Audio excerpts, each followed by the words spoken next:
All right, welcome in. It's officially Friday here on the first game from Thurlby Field as the Traverse City St. Francis Gladiators are getting ready to take on the Glen Lake Lakers. Welcome in to Next Level Broadcasting's coverage of Traverse City St. Francis High School football. We're back for another season. Charles Strail, along with my co-pilot here tonight, Jared Stamen. Jared, this should be one heck of a game. It's a rivalry between these two Grand Traverse County teams, and wow, what a beautiful night for football we've got. Yeah, you really can't ask for a better night on this Friday night, Charles. And, as we were talking earlier in all week, this is kind of the matchup that we've been, waiting on all week. A lot of games yesterday, a lot of great games. But, when it really talks about playoffs and, the potential future, this game is probably the biggest one we've got so far. Certainly one that we've had circled on our calendar, and these players certainly have had circled for a long time. For the Gladiators, they've had this game circled since November 9th, which is when they fell to the Menominee Maroons in the districts of the 2024 playoffs. So we'll look to see what the Gladiators have coming back after winning that baseball state championship. A lot of those players coming back and are on this roster here tonight. And that's going to bring us into our pregame segment. Welcome into the Scott Carter Farm Bureau Insurance pregame show here on Next Level Broadcasting. We're excited to be partnering with Scott all season long because we've got some really interesting and dynamic things that we're going to be doing, including a coach's corner. And we've prepared this segment. Scott's going to be joining us virtually, and he's got his keys to the game here. This is the Scott Carter Farm Bureau Insurance coach's corner right now. Coach Carter's Keys to Success, brought to you by Carter & Associates Agency, Farm Bureau Insurance of Michigan. Hi everybody, it's Coach Carter, and here are my keys for success.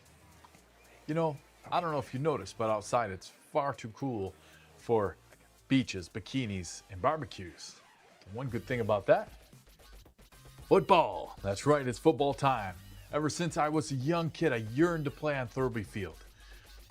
All the way up until I was varsity, playing under the lights was something I aspired to do. Now, this year, starting now, a new group of students get to do that very thing.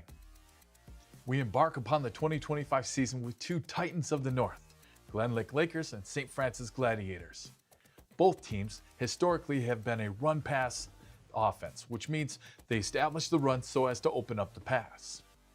In this game, there's three keys to success the way I see it: controlling the line, limiting mistakes, and special teams play.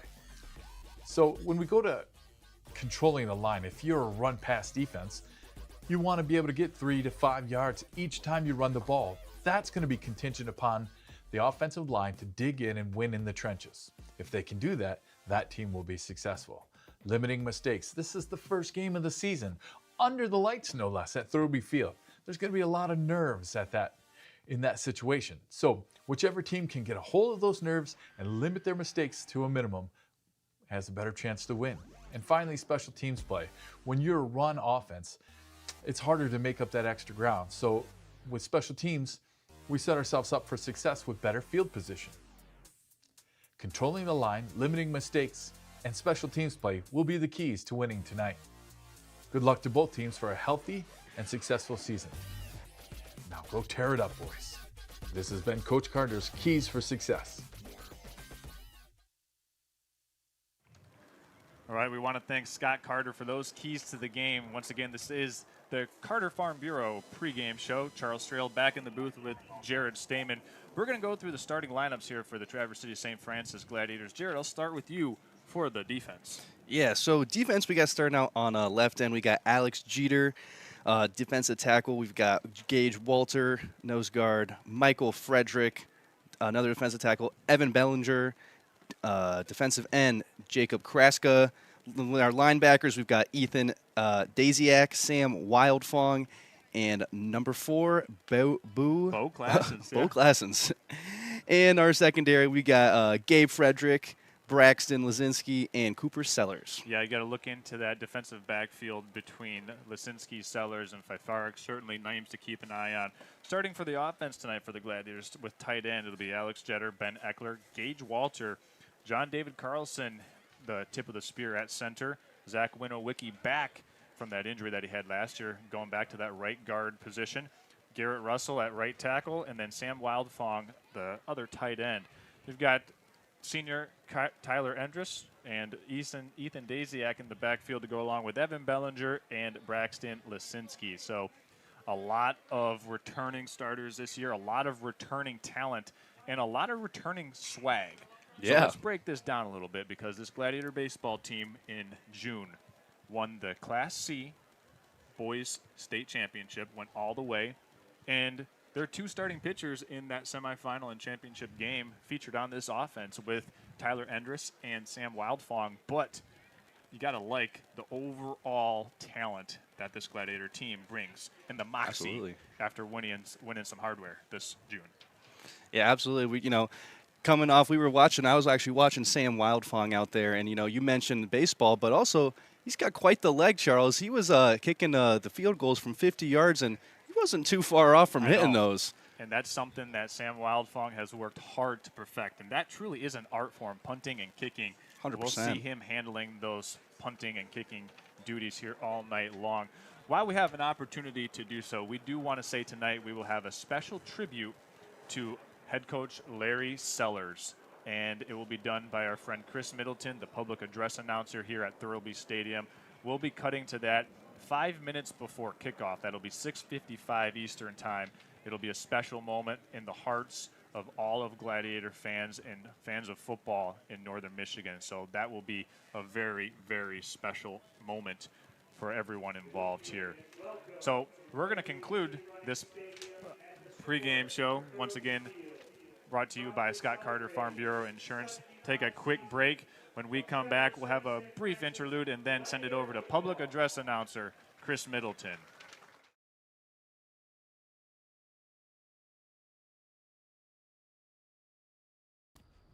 Today's game is brought to you by Redmond Automotive, Pop Excavating, Traverse City Cherry Capital Airport, Culver Meadows, Farm Bureau Insurance, Carter & Associates, BC Pizza, Alpers Excavating, Grand Traverse Hauling and Junk Removal, Edward Jones, Justin Liptak, 3 West, and Team Elmers.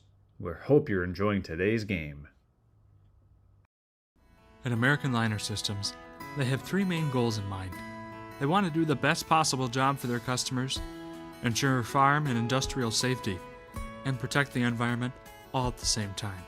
No matter how big or small your job site or farm is, they have many eco-safe solutions like machinery catch basins, fuel and chemical storage, manure lagoons, fertilizer containment solutions, equipment maintenance pads, and so much more. To keep our fresh water clean and our forests green, visit AmericanLinerSystems.com or call 231-258-4200 for a free quote so you can protect tomorrow's environment today. Do you like the outdoors? Do you like action, being part of a team, and big machines? At Team Elmers, we're not just building roads and infrastructure, we're building dreams and communities. And as a 100% employee-owned company, we value every employee owner. With a commitment to excellence and a culture where everything we do it with heart, every day brings new opportunities for adventure. Apply now at teamelmers.com/careers and to be part of something extraordinary. There's so much more to being an insurance agent than writing policies. I received a frantic call from a client. Her house was on fire and she couldn't reach her husband. I grabbed the adjuster and we headed to the site. I was able to console her until her husband arrived, and the adjuster wrote them a check to pay for a place to stay. I can't keep bad things from happening, but I'll be there for my clients when they do. Farm Bureau Insurance. Michigan, my Michigan. Michigan's insurance company.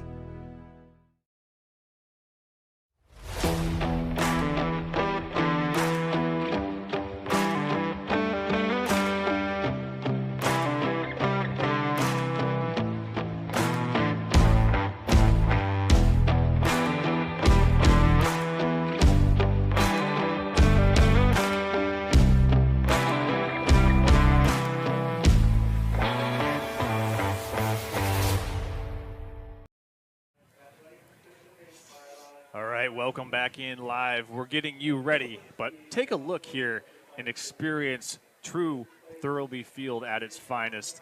I mean, you look at the stands across the venue and see the Glen Laker family starting to funnel in.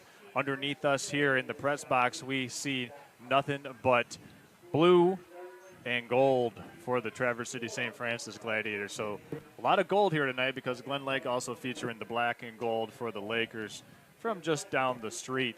Well, Jared, it's the first game of the year, and we saw it last night in some of the games we did. Pre-snap penalties and some of those mental errors that teams make early on in the season can bite the team in the butt when trying to win some close and competitive games early on. Your keys to the game tonight, I know, a lot focused on which team's going to make fewer mental errors. Yeah, absolutely. And, I'm really looking at the quarterback play. We've got 2 seniors going to start, both respective captains on their teams.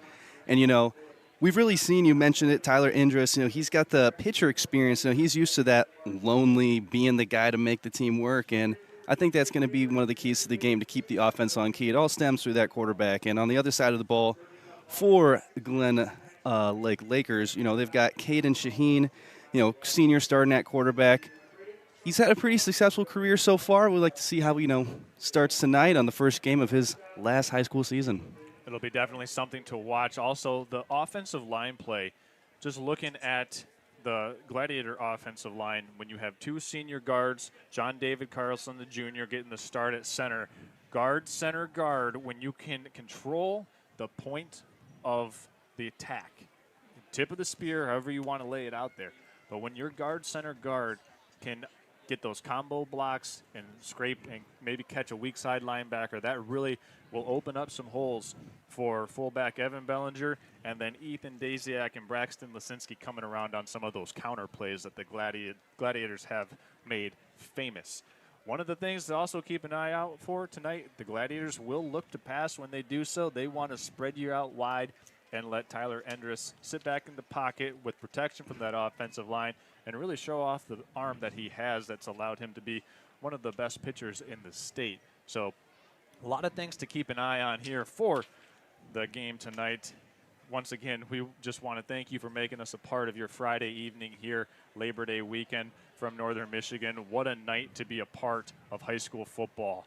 You've got 2 teams separated by roughly 20 miles in distance.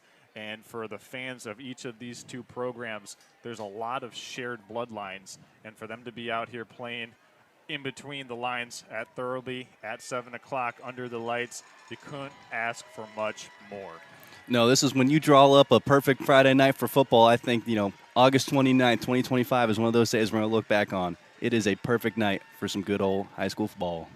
So we're going to go ahead and step aside and take another quick commercial break. When we come back, we will have our pregame convocation with Deacon and Reverend Kevin Endress, and then we will also have our special tribute to Larry Sellers done by Chris Middleton. We'll be back after. Welcome to Culver Meadows, Traverse City's premier family-owned senior living community specializing in dementia care. Here at Culver Meadows, we cultivate the perfect environment for your loved ones by combining our setting, scenery, and social interaction of our residents. We pride ourselves at being an extension of your own family here at Culver Meadows. Call 231-633-9430. Discover Traverse Catholic Federal Credit Union in Traverse City. We make banking secure and convenient with biometric logins and remote deposit capture. Whether you need loans, mortgages, or credit cards, we've got you covered.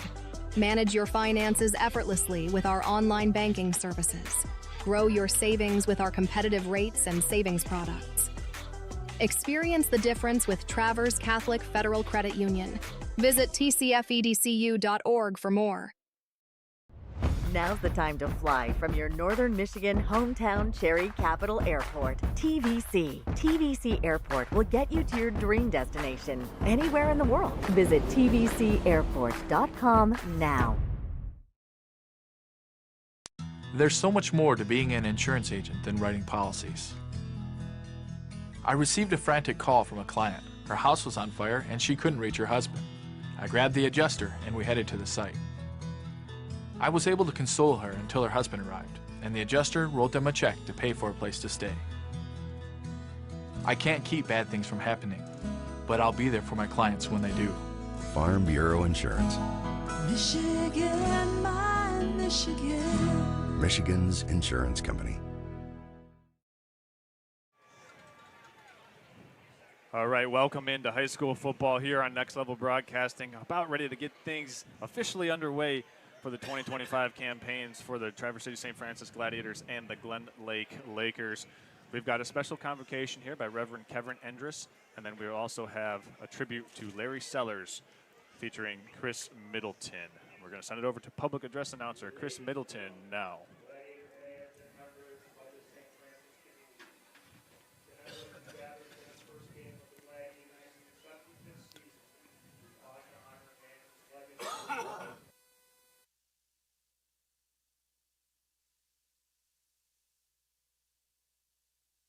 We remember and celebrate the life of Coach Larry Sellers, who passed away on August 8th at the age of 84. Coach Sellers began his journey with the Gladiators in 1974, and for the next 28 years, he was the heartbeat of St. Francis football. In his very first season, he led the team to an Associated Press Class C state championship, a sign of the greatness to come.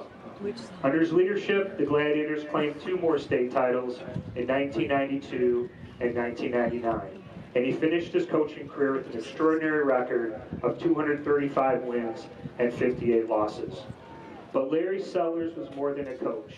He was a mentor, a teacher, a principal, and a pillar of the Grand Traverse area Catholic schools. He believed that football was a vehicle for building character, resilience, and faith. His teams were known not just for their skill, but for their humility in victory, grace in defeat, and strength in adversity. Coach Sellers taught his players to strive for excellence, to support one another, and to never give up. He believed in second chances and saw failure not as an end, but as a lesson. His pregame masses became a cherished tradition, and his postgame prayers, whether invoking Mary, Queen of Victory, or Mary, Seat of Wisdom, reminded his players that the true goal line was not in the field, but in the lives they led. Larry's impact extended far beyond the gridiron. He was a devoted husband to Susan, a loving father to Stacy, Stephanie, Kelly, and Josh, and a proud grandfather and great-grandfather to a beautiful and growing family. His son Josh now carries on his legacy as head coach of the Gladiators, a testament to the enduring spirit Larry instilled in this program. As we kick off this 75th season, we do so with heavy hearts but grateful spirits. Coach Sellers gave us more than wins. He gave us values, memories, and a standard of excellence that will guide us for generations. So tonight we say thank you, Coach. Thank you for your character, compassion, and commitment, for your leadership, your love, and your unwavering belief in the power of young people. You will forever be a Gladiator, and your legacy will echo in every snap, every tackle, every touchdown, and every single bag of peanut M&Ms. Mary, Queen of Victory, pray for us. The athletes in this contest would like to show their support and commitment to sportsmanship. We understand this to include respect, responsibility, and restraint. It is citizenship in action. We ask you as parents, fans, and officials to join us in making this a positive experience for all involved. Now, in the tradition of the Grand Traverse area Catholic schools, we ask you to please rise as we honor both God and country with an invocation followed by our national anthem. Offering tonight's invocation is St. Francis Director of Sports Ministry, Deacon Kevin Endress. In the name of the Father, and of the Son, and of the Holy Spirit. Amen. Father in heaven, thank you for the opportunity to compete with all our heart, mind, and soul in this athletic competition. May this event help us all to grow in virtue and to bring out the best in each other. Please bless and keep everyone safe from injury, harm, and disrespect. For our athletes, give each one of them charity, humility, and courage to play this game in a manner which is pleasing to you, giving their absolute best for your glory and honor. For our coaches, strengthen them to lead with respect and self-control by word and example, especially how they interact with our athletes, the officials, and fellow coaches. For our fans, inspire us to celebrate the good and forgive the wrong. May our words and reactions uplift and encourage. May we be in control of our emotions and not our emotions in control of us. For our officials, help them to direct this game with justice, honesty, and patience. Through the intercession of St. Sebastian, patron saint of athletes, may our efforts bring all gathered here closer to our Lord and prepare us for our eternal destiny in heaven. We ask this in Jesus' name, amen. In the name of the Father, and of the Son, and of the Holy Spirit, amen. St. Francis! The privilege of this event was made possible by those who have fought for the freedoms we enjoy. Let us honor and respect their efforts and our country as we invite you to proudly sing along to the playing of our national anthem, being performed tonight by the St. Francis High School Women's Choir.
Under the direction of their head coach. Right, here we are, officially game time. Time to kick it off for the 2025 season.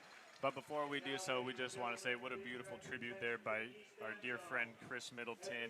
And Larry Sellers really was a pillar for this community and a God-fearing man and someone who lived the way you should live your life. So for everyone out there tuning in tonight, we just want to offer this game up for the memory of Coach Larry Sellers. For the defensive starters now for the Traverse City St. Francis Gladiators, we went it over in the pregame show, but it will be Alex Jetter, Gage Walter, nose guard Michael Frederick. I want to point this out, Jared. Michael Frederick listed at 5'8", 190 at nose guard. You would imagine that the Gladiators would like to use him to just blow up any type of action right at the point of attack. See if he can push the center back into the quarterback for the Lakers. I like that. That's going to be a position to watch. Michael Frederick is tough as nails. Absolutely. Evan Bellinger playing defensive tackle, defensive end Jacob Kraska. Linebacking core, Ethan Daziak, Sam Wildfong, Bo Classens. Bo Classens and Wildfong will certainly be two guys to watch, see how they can work in tandem. Bo Classens coming up from the junior varsity level last year was a standout at linebacker, so keep an eye on Bo Classens, number 4. In the secondary, it'll be rounded out by two seniors, Gabe Fifarek, Braxton Lisinski, and Cooper Sellers. So for the Gladiator defense, Jared, 1, 2, 3, 4, 5, 6, 7, 8 seniors. How about that? Yeah, definitely a nice senior class in this varsity squad. You know, looking to end the senior year on playoff victory, Charles. Yeah, and, you know, they had that playoff game, but they're not thinking about that anymore. November 9th was the last time that they got to strap up the chin strap and play another opponent in a different uniform. And, you know, training camp and practice can really wear on you. Yeah. So they've been practicing for 3 weeks, and now that they got an opportunity to go against opponents in different colored unis, now is when you really start to get the enthusiasm and the juices flowing.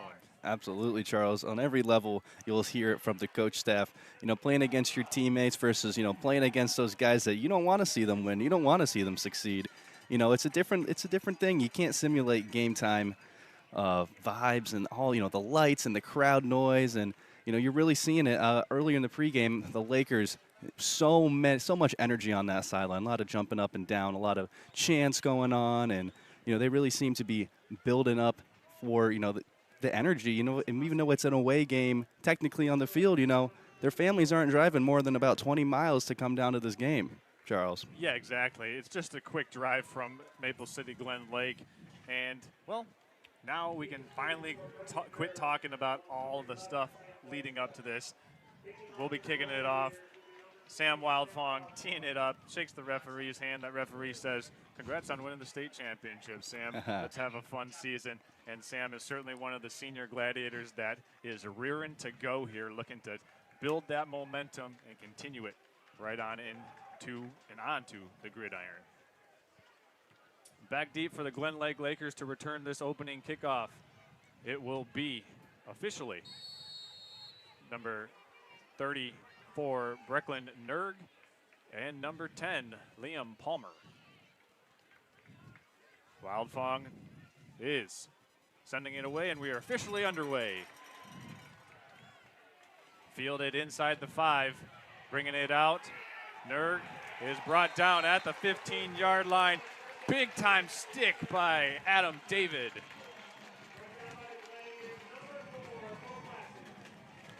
Yeah, and if you saw that kick, Charles, Sam Wildfong looking like an NFL kicker, going all the way almost into the end zone for a touchback. So you can tell he's already amped up with that leg, and he's ready to kick some potential field goals and kick in those extra points, knock up, assuming that it gets this offense to a hot start. While we have an opportunity to do so, we want to thank the Traverse City Cherry Capital Airport. Listen, Traverse City Cherry Capital Airport is your gateway to northern Michigan, and now is the time to fly TVC. Flying TVC will get you to that dream destination anywhere in the world, but right now, I wouldn't want to be anywhere but here. Absolutely, and Charles. we can get there with TVC, your northern Michigan connection. Here's the first play from scrimmage for both of these teams.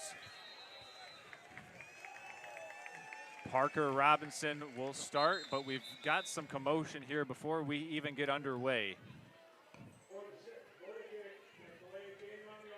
We've got a delay of game on the Lakers. That's going to back them up to the 10-yard line. Not the way the Lakers want to start on the road, Charles. We were talking about in the pregame, these early penalties to start the game. It is week 1, so expect to see some more, but I'd like to see them clean that up.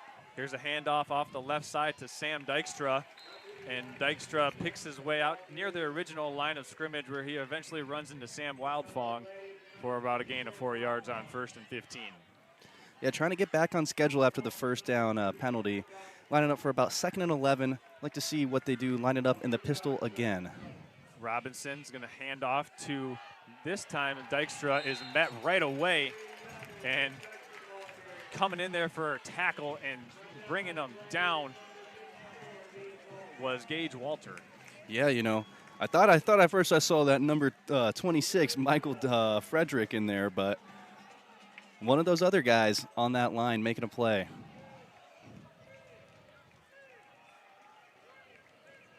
This time Glen Lake is going to spread out the formation. Robinson in the shotgun, flanked to his right once again by Dykstra. They send trips to the bottom of the formation, and Wildfong is blitzing, and this time Robinson's going to keep it, picks up enough for a first down before he's eventually brought down by Braxton Lisinski, but a nice carry by Robinson on 3rd and long. Yeah, that was great. Keeping his eyes downfield so the defense was still on their toes, but if you can see where the sun is, a lot of these Lakers are kind of putting their hands over their eyes. They got the sun beaming right in their eyes right now, and it is bright. There is not a cloud on in the west. I would say right now, looking into the west is very hard. I think that's the reason why the Gladiators deferred and kicked to this end zone. They wanted to defend the way. They wanted to defend west, knowing that the sun would be their advantage. Yeah, and it's going to help out your defense, giving them that extra little advantage. Robinson's going to swing this one out into the flat. It's incomplete, intended for Brecklin Nerg, So that'll make it 2nd and 10. Yeah, I like what they're trying to do, with the sun being out. You want to get your quarterback's arms warmed up, and what's a good way to do it? Throw it out in the flat, You're not looking downfield, don't got the sun burning up your retinas. And a lot of times those playmakers can go break a tackle and get you 20 yards as we line up in the pistol. And here's a handoff up the middle. Getting the carry this time for the Glen Lake Lakers is Fletcher Middleton, and he is hit hard by Sam Wildfong there. Yeah, he was not going to let him go. He was trying to shake that tackle, but you see that number 20 come down there, and you better just buckle up the chin strap, right? Absolutely. This guy's got a high motor and a good field of vision there. If you see it, 20 is going to be almost on every tackle, if not the first guy, certainly the second guy there to make the play. Well, let's see if the Lakers can go 2 for 2 here on 3rd and longs. Robinson directing traffic. They've got trips to the top of the formation. Gladiators with 5 defensive linemen. Robinson rolling to his left, and he's evading the pressure, but he's going to be wrapped up. Sacked, tackle for loss by Jacob Kraska. Meet me in the backfield. Let's get one on the board, and that'll force a punt. I think actually the senior Evan Bellinger was the first one on the tackle. And that's a very big 3rd down stop for this Gladiator defense, getting back on offense for the first drive of the 2025 season. Back deep for the Gladiators will be Braxton Lisinski and Gabe Fifarik. This one sent away by Hunter Cox. It's a high kick, fair catch by Lisinski at the 45. And that's where the Gladiators are going to set up shop. We're going to step aside and take a quick break. We'll be back with the first possession for the Glads at 2025 after.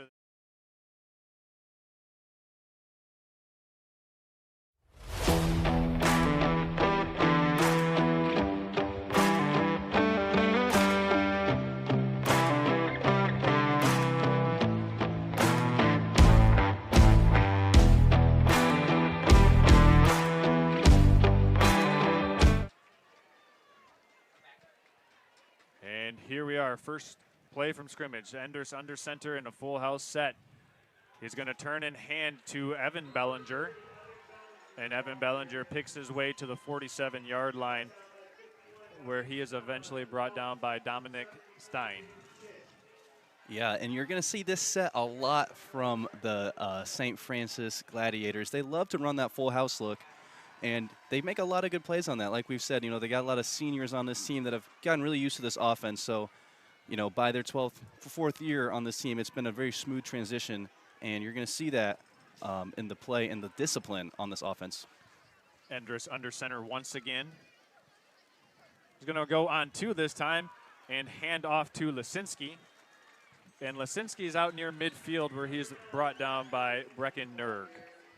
I like what they're trying to do here. Down by the Lakers, number 55, Griffin Dilly.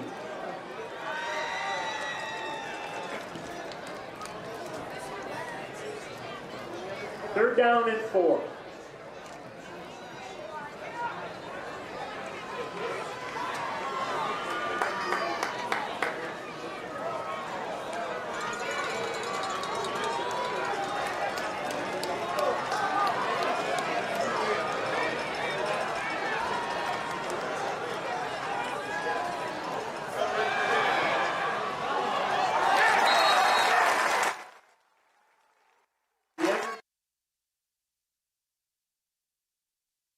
To Laker territory, go the Glads.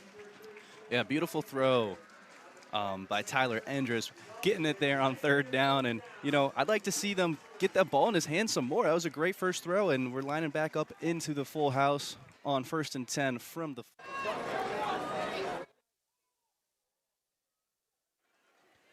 Here they go from the 40. There's the counter. Keeping it and getting the handoff is Lisinski. He's brought down after a modest game by Fletcher Middleton. Yeah, they're keep this defense on their toes, with all that motion. And if you guys see, every time that before the snap, all of them set, they're not in the 3-point set. Motion by the quarterback. The whole offensive line and the backfield gets into that 3-man set. A lot harder to see what's going on in that backfield when you've got all these moving pieces. Already nearing the halfway point of this first period of play. Endress and the Gladiators now will go empty. Twins to the top and bottom. 4 down linemen for the Lakers. There's Ethan Daziak in motion, and there's the first pre-snap penalty, and this will be an encroachment. And that'll give the Gladiators a free 5. Yeah, second mistake we've seen by this Lakers squad expect to see a lot more from both teams, like we've mentioned plenty of times. It is week 1, and you can't simulate real game experience. The training, no matter how much you train, the crowd noise and the refs and even the nerves can cause some of those early penalties. Once again, same formation for the Gladiators, now on the Laker 33.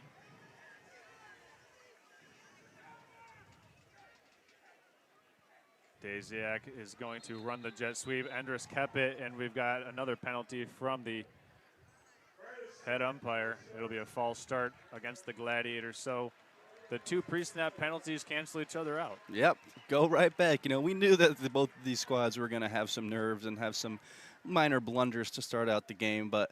And honestly, week 1 is really just who can make the least amount of mistakes. That appeared to be a design quarterback run for Tyler Endress there on that 2nd and 3.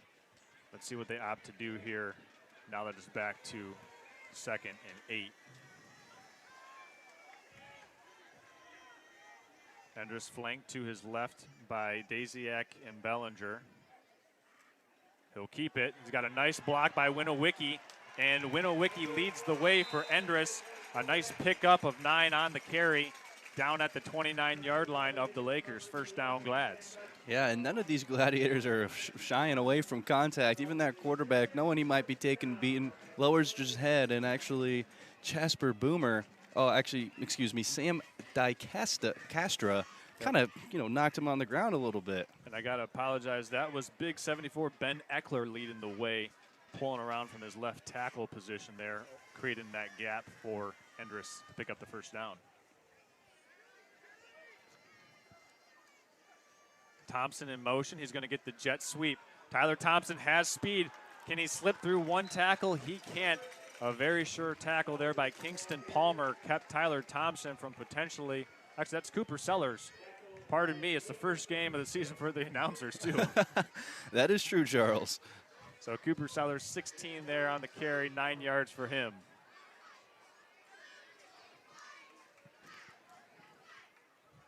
It's Sellers, Bellinger, and Lisinski in the backfield.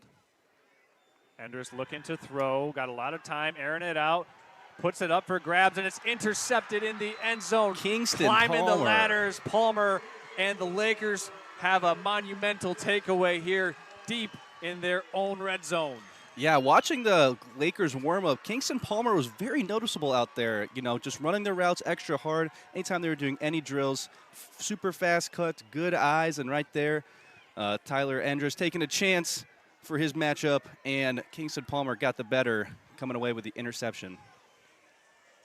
And you saw there on the replay that Palmer was able to just box out the intended target and do his thing there, showcase the leaping ability, and then the most important ability, the ability to catch it. Oh, yeah, turnovers going to be crucial as they are in every game. Yeah, while we have an opportunity to do so after this turnover, we want to give a shout-out to our friends at Team Elmers, sponsoring the hardest working player of the game tonight. Established in 1956 and ever since, Team Elmers has been committed to building better communities one project at a time. And they're proud to be bringing you the Team Elmers Hardest Working Player of the Game tonight, an award honoring group success due to an individual's sacrifice and grit. This player embodies what it means to be a true team player. This is all brought to you in part by Team Elmers, building better communities since 1956. So let's recap that first Gladiator possession there, Jared.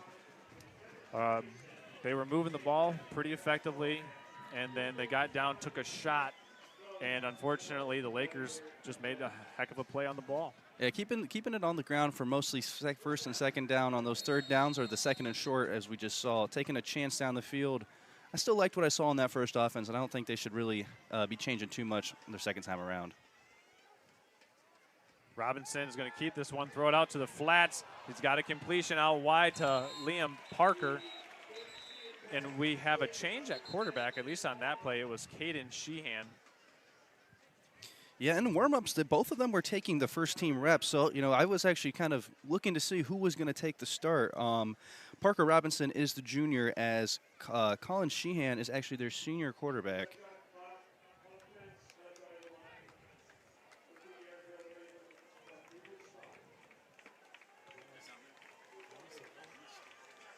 So another penalty on the Lakers. That's going to back them up 10 yards. Ball now at the 10-yard line.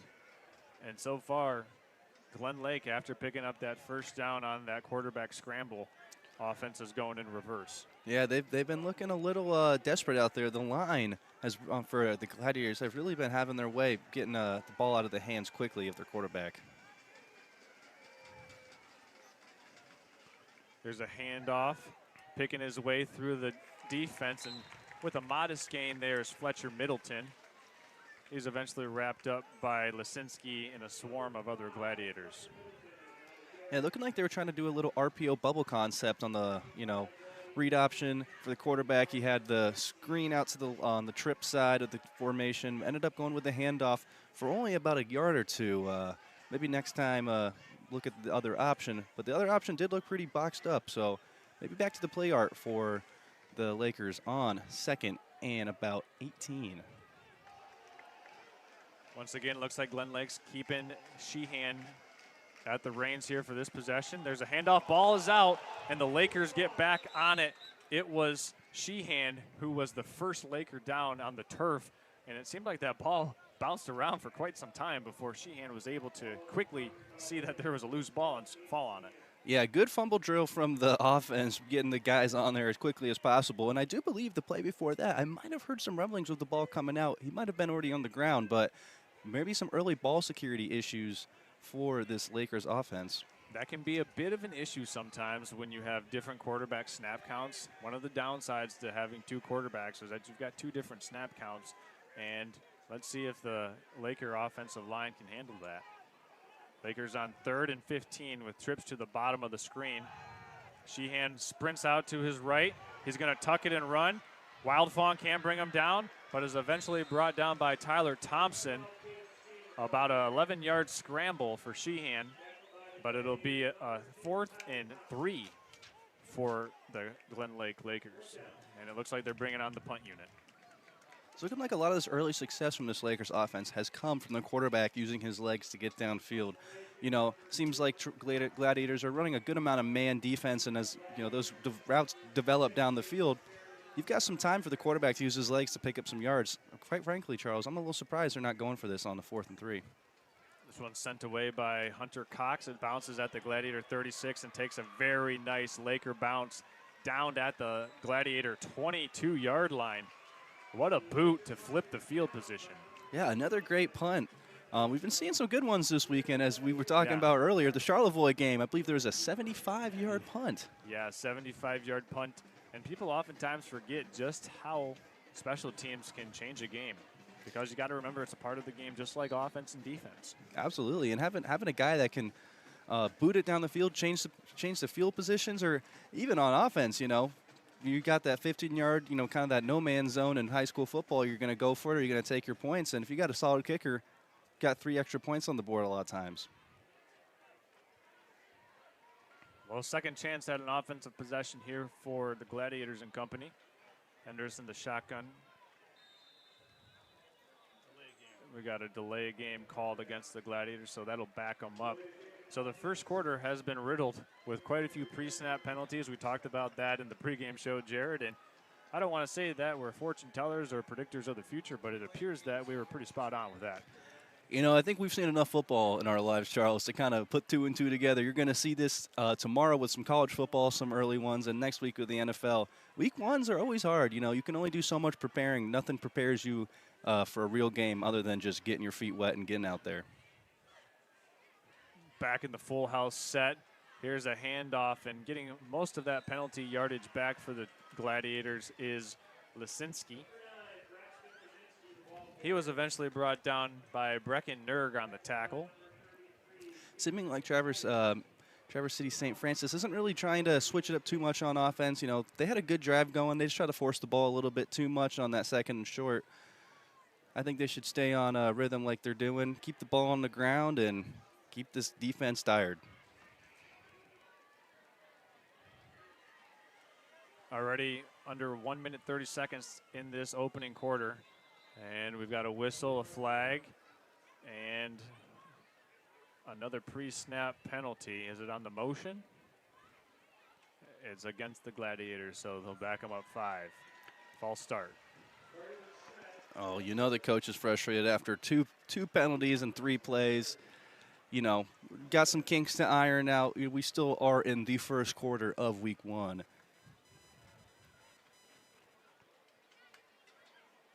So it's back to 2nd and 13.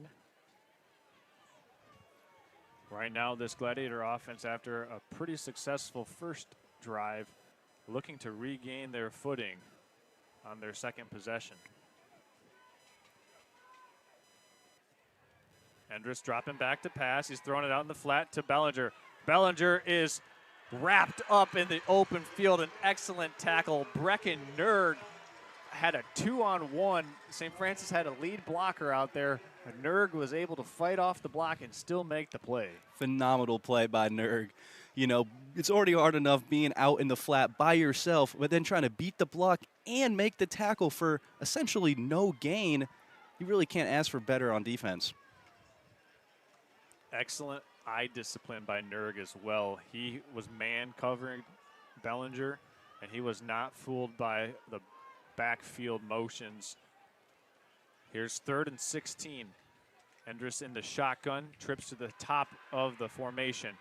Looking to throw deep down the sideline, and it's caught climbing the ladder, but look at that. At the very last minute, it was Parker Robinson breaking up the pass intended for Braxton Lisinski. Lisinski had it, but at the very last moment, Robinson was able to jar it loose. Yeah, you can see that Tyler Endress has got the green light to air it out on some of these plays and give his playmakers a chance to make these plays on these 50-50 balls. And, you know, it looked like they were about to be 1-1 on those 50 balls, but another great defensive play by the Lakers make that 0-2 for deeper shots from this Gladiator offense. So that'll bring out Sam Wildfong and the punt team for Traverse City St. Francis. They take a timeout to talk this one over. We're going to talk it over with you and tell you about our friends at Culver Meadows. Located off of West Silver Lake Road in Traverse City is Culver Meadows, Grand Traverse premier senior living center specializing in Alzheimer's, dementia, and hospice care. Their friendly and experienced staff can truly be an extension of your family and will offer you peace of mind that your loved ones are treated with friendliness, kindness, compassion, and their loving care only at Culver Meadows. So for more information, you can give them a call at 231-633-9430 or see for yourself online how you can better care for your loved one at culvermeadows.com. Thanks and God bless. Culver Meadows, a proud sponsor of Gladiator football here on Next Level Broadcasting and nextlevelbroadcasting.net. Charles Strail and Jared Stamen here from Thurlby Field. The Gladiators getting ready to punt this one away. Sam Wildfong stands at his 5-yard line, and inside the 50 stand 2 Lakers. Back deep to return is Middleton and Dykstra. Wildfong puts it away, sends it down, bounces at midfield. It's fielded by Middleton. Middleton returns it out to the 46-yard line and is eventually brought down. But let's just break down how the field position has now shifted because of that good, excellent punt by Glen Lake and then the 3-and-out that they were able to force. Now they're setting up shop here at their own 40. Yeah, nothing an offense likes more than the defense taking advantage of those fielded positions and not letting the offense get going and wear them out. You know, the field position, special teams, into defense leads to great offense. And we're about to see the third drive for this Laker offense, seeing if they can make some more magic other than the quarterback's legs down the field. Sheehan back under center, or excuse me, in the shotgun.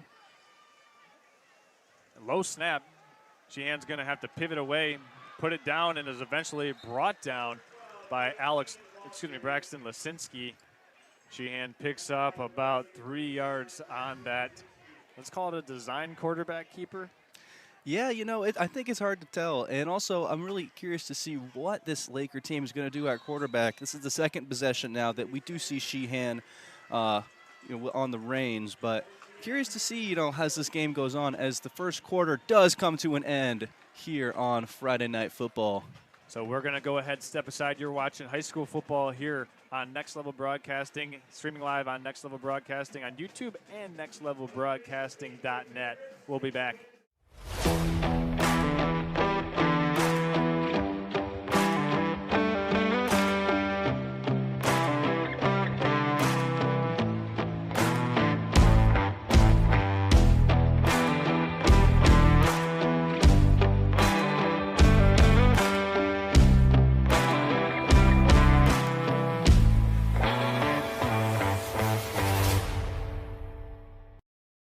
Welcome to Culver Meadows, Traverse City's premier family-owned senior living community specializing in dementia care. Here at Culver Meadows, we cultivate the perfect environment for your loved ones by combining our setting, scenery, and social interaction of our residents. We pride ourselves at being an extension of your own family here at Culver Meadows. Call 231-633-9430.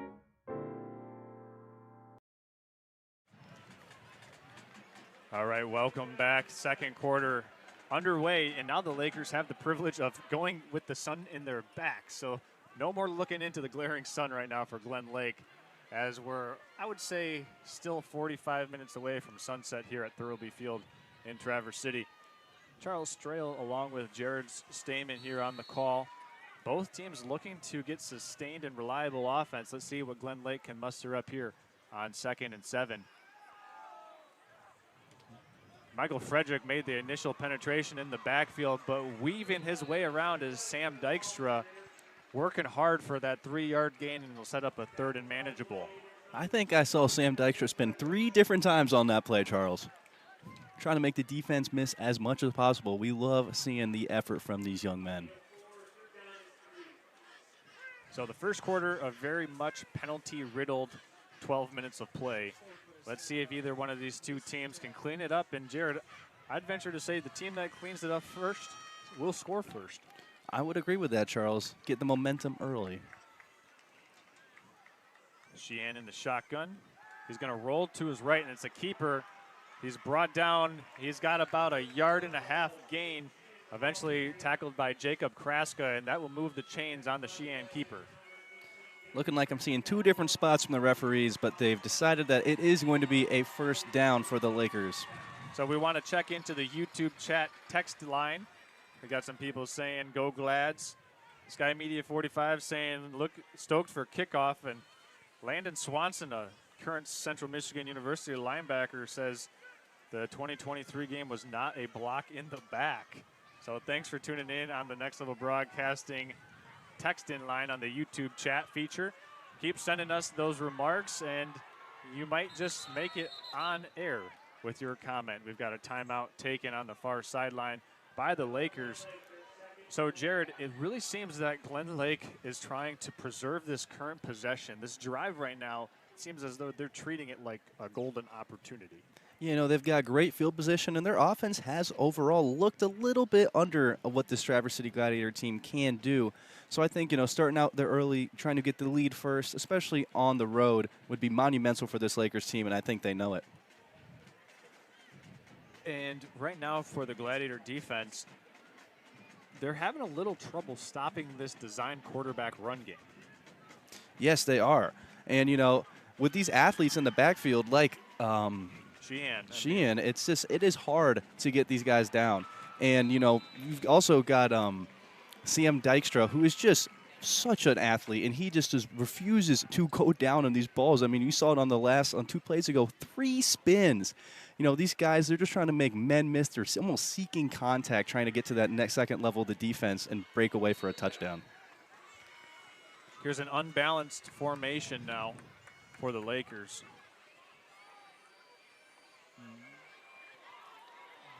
Looking for some motion as they go now to doubles to the top and the bottom. Handoff to Middleton, and Middleton's wrapped up right away by Jacob Kraska. And that play was doomed from the pre-snap there, Jared. Yeah, it seemed like there was some confusions. Kylan Gallagher, I think, was thinking that there was going to be a flag for an illegal motion on him, and that flag never came.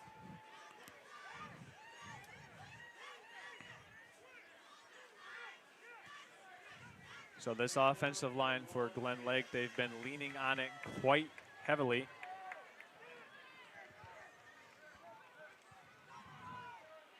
Let's see what they can do here on 2nd and 11. Sheehan picks up the low snap. He's going to have to keep it himself, and is tackled by Sam Wildfong. Jared, that play had no chance from the beginning. Yeah, I believe that is the 3rd low snap that we've seen from the center. Potentially a new starting center for this Lakers offense. It causing some miscommunications there with the quarterback giving more time for this defensive line to penetrate and get in that backfield for no gain or a stop or TFL as we looking at 3rd and 9. Yeah. 2 plays, really no yards, Charles. What do you think they're thinking on 3rd? I think they're thinking they got to preserve the football here. A turnover here would be costly, so look for something short to intermediate, maybe break a tackle, run after the catch. We'll see what happens on 3rd and 8. Another low snap. Sheehan's thrown to the flat. Completion. Got it to Liam Palmer, and he's got about 7 yards. So 4th and 2, call it. Once again, short intermediate routes.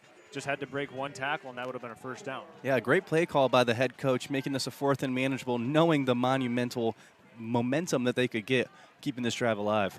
Yep, and do want to mention 77 Hunter Bright for Glen Lake. Just settle down a little bit, big fella. You'll get those snaps sorted out.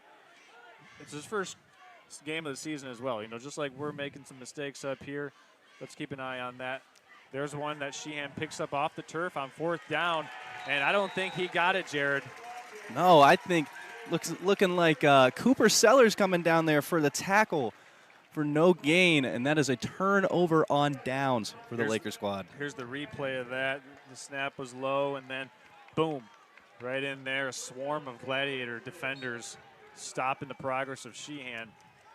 So a turnover on downs for the Lakers. The Gladiators have also had 1 turnover themselves, and that's why we're at 0-0 with 8 minutes 26 left to play in the first half. Yeah, even though this is, the 3rd offensive drive, 6 overall possession in this game, I still feel like these teams are feeling each other out, trying to really see where they can take advantage and get to those open spots in the defense. There's a handoff right up the middle and a huge stick made by Dominic Stein. Woo! The pads are popping out there now, Jared. Absolutely. Dominic Stein coming in there, stopping traffic like a semi-truck. And Stein said, hello, nice to meet you. He sure did, Charles. 2nd and 9 now for the Gladiators.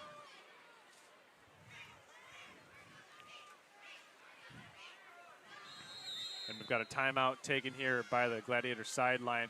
Looked like there was some confusion with the formation.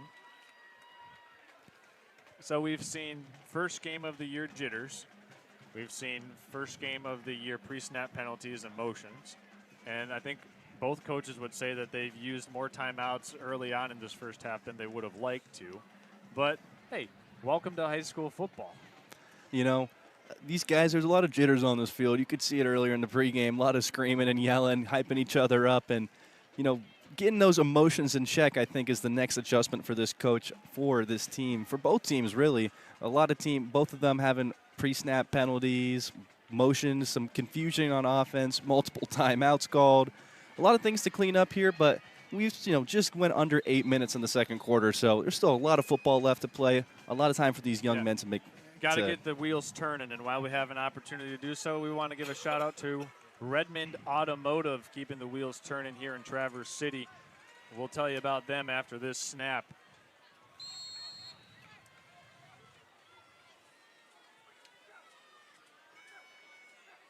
Gladiators going on 2. It's a handoff up the middle to Evan Bellinger, and Evan Bellinger is met right away and stacked up. First penetration by Griffin Dilly, and Dilly, number 55 in white, was ready for that fullback dive. Yeah, they sure were, Charles. I think this defensive line is really starting to understand these concepts and really starting to get into penetration before they have time to do all their misalignment and their magic in the backfield. They're snuffing it out before they can get anything going. This time the Gladiators send 3 receivers to the top of the screen. Wildfong in the bottom nearest us. Endress is going to keep it. He's got a lead blocker from Bellinger. And Endress looks like he's a few yards shy of the first down, tackled there by Dominic Stein. And it's 4th and 1. Gladiators going right up to the line of scrimmage here.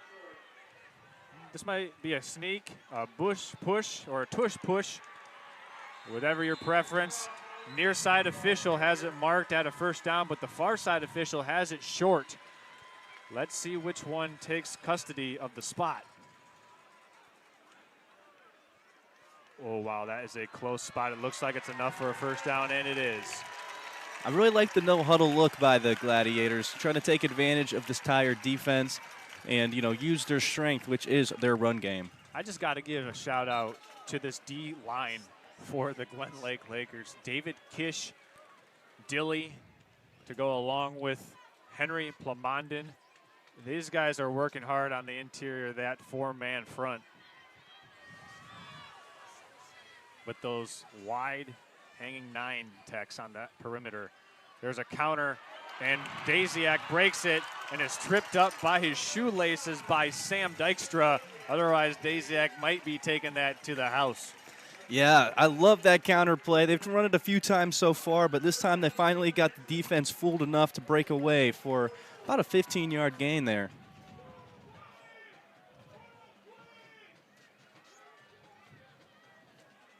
Endress now back under center as the Gladiators are in Laker territory. And we've got a false start against the Gladiator right side of the offensive line. That'll push them back 5 yards.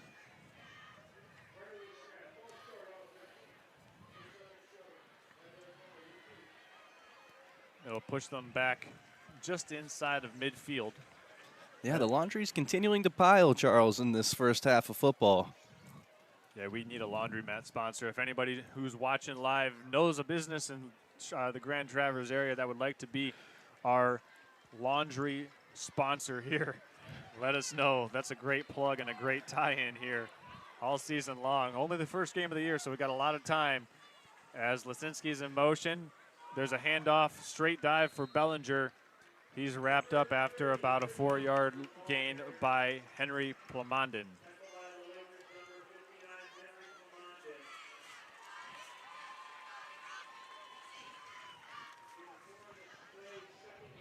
So we're at the halfway mark, actually 30 seconds below it in this second quarter.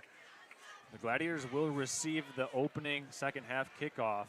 So maybe that's playing into their thought process here, but I think right now they just want to take care of the football and run good offense. Lisinski in motion again.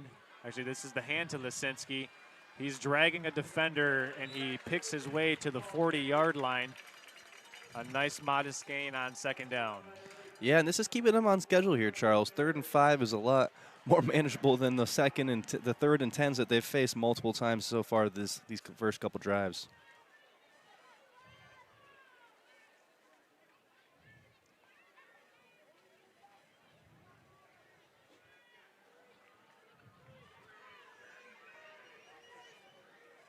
Three-man backfield for the Gladiators. Endress conducting things under center. And he's going to hand this one off to Daziak, and Daziak is tripped up. Nice play by Jacob Poplinski. Yeah, looking like he's going to be about a yard short here, Charles. They do have a decent kicker in Sam Wildfong, but I think right here, sticking with a strong run game, they're going to keep it on the ground here for the 4th and 1. Keep an eye out for a potential boot here. That would get everybody fooled. Endress hands to Evan Bellinger, and Bellinger rumbles and stumbles and tumbles for a first down. Yeah, he wanted to get that no matter what he did. The second he noticed his balance was a little off, he dove forward trying to get that first down, keeping his team offense on the field.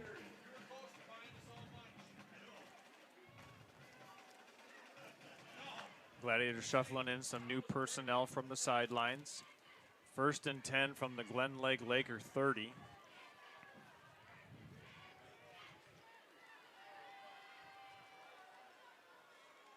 Endress in a gun 2 back formation. He's going to hand this one off to Sellers. And Sellers is brought down by Max Gala. Yeah, a nice gain. Most of the time, this Gladiator team on first down has gone 1 yard, if that, Charles. So I think they're pretty happy with 3 yards here on first down, trying to keep the run game as a very viable option for them. and keep this clock ticking as we're about to go under 3 minutes in this second quarter, excuse me.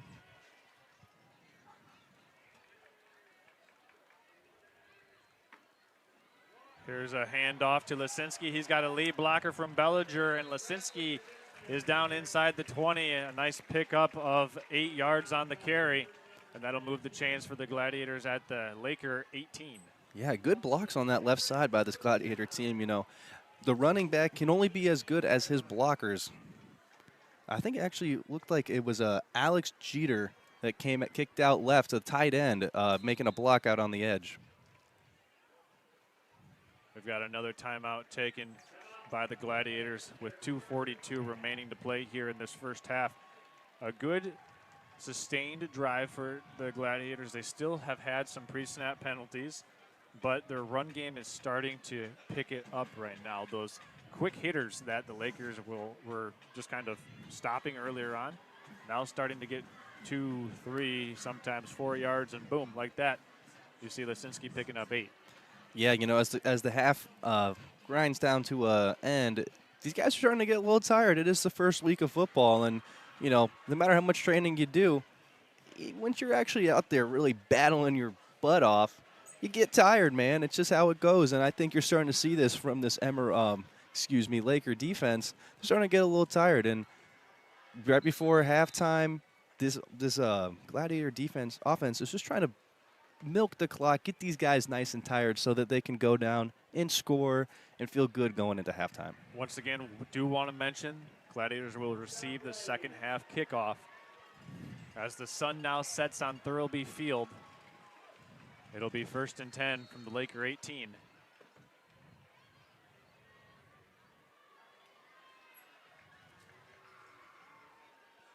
Here's a handoff wide to Sellers. He's trying to get the corner.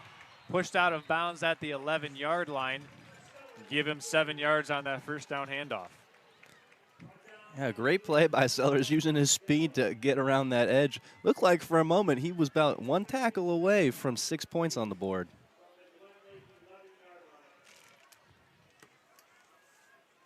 Gladiators in a good position to pick up a first down here and have it 1st and goal inside the 7 if they're able to convert.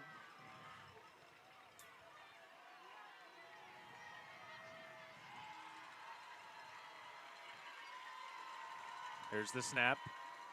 Endress hands to Lisinski, and Lisinski met right away. Nice play by Dominic Stein, staying at home and doing his job. Yeah, a TFL on 3rd down. Not what this Gladiator offense wanted to see. Curious to see how they line up. Actually, 3rd and 2. A long 2. Or short 2, excuse me.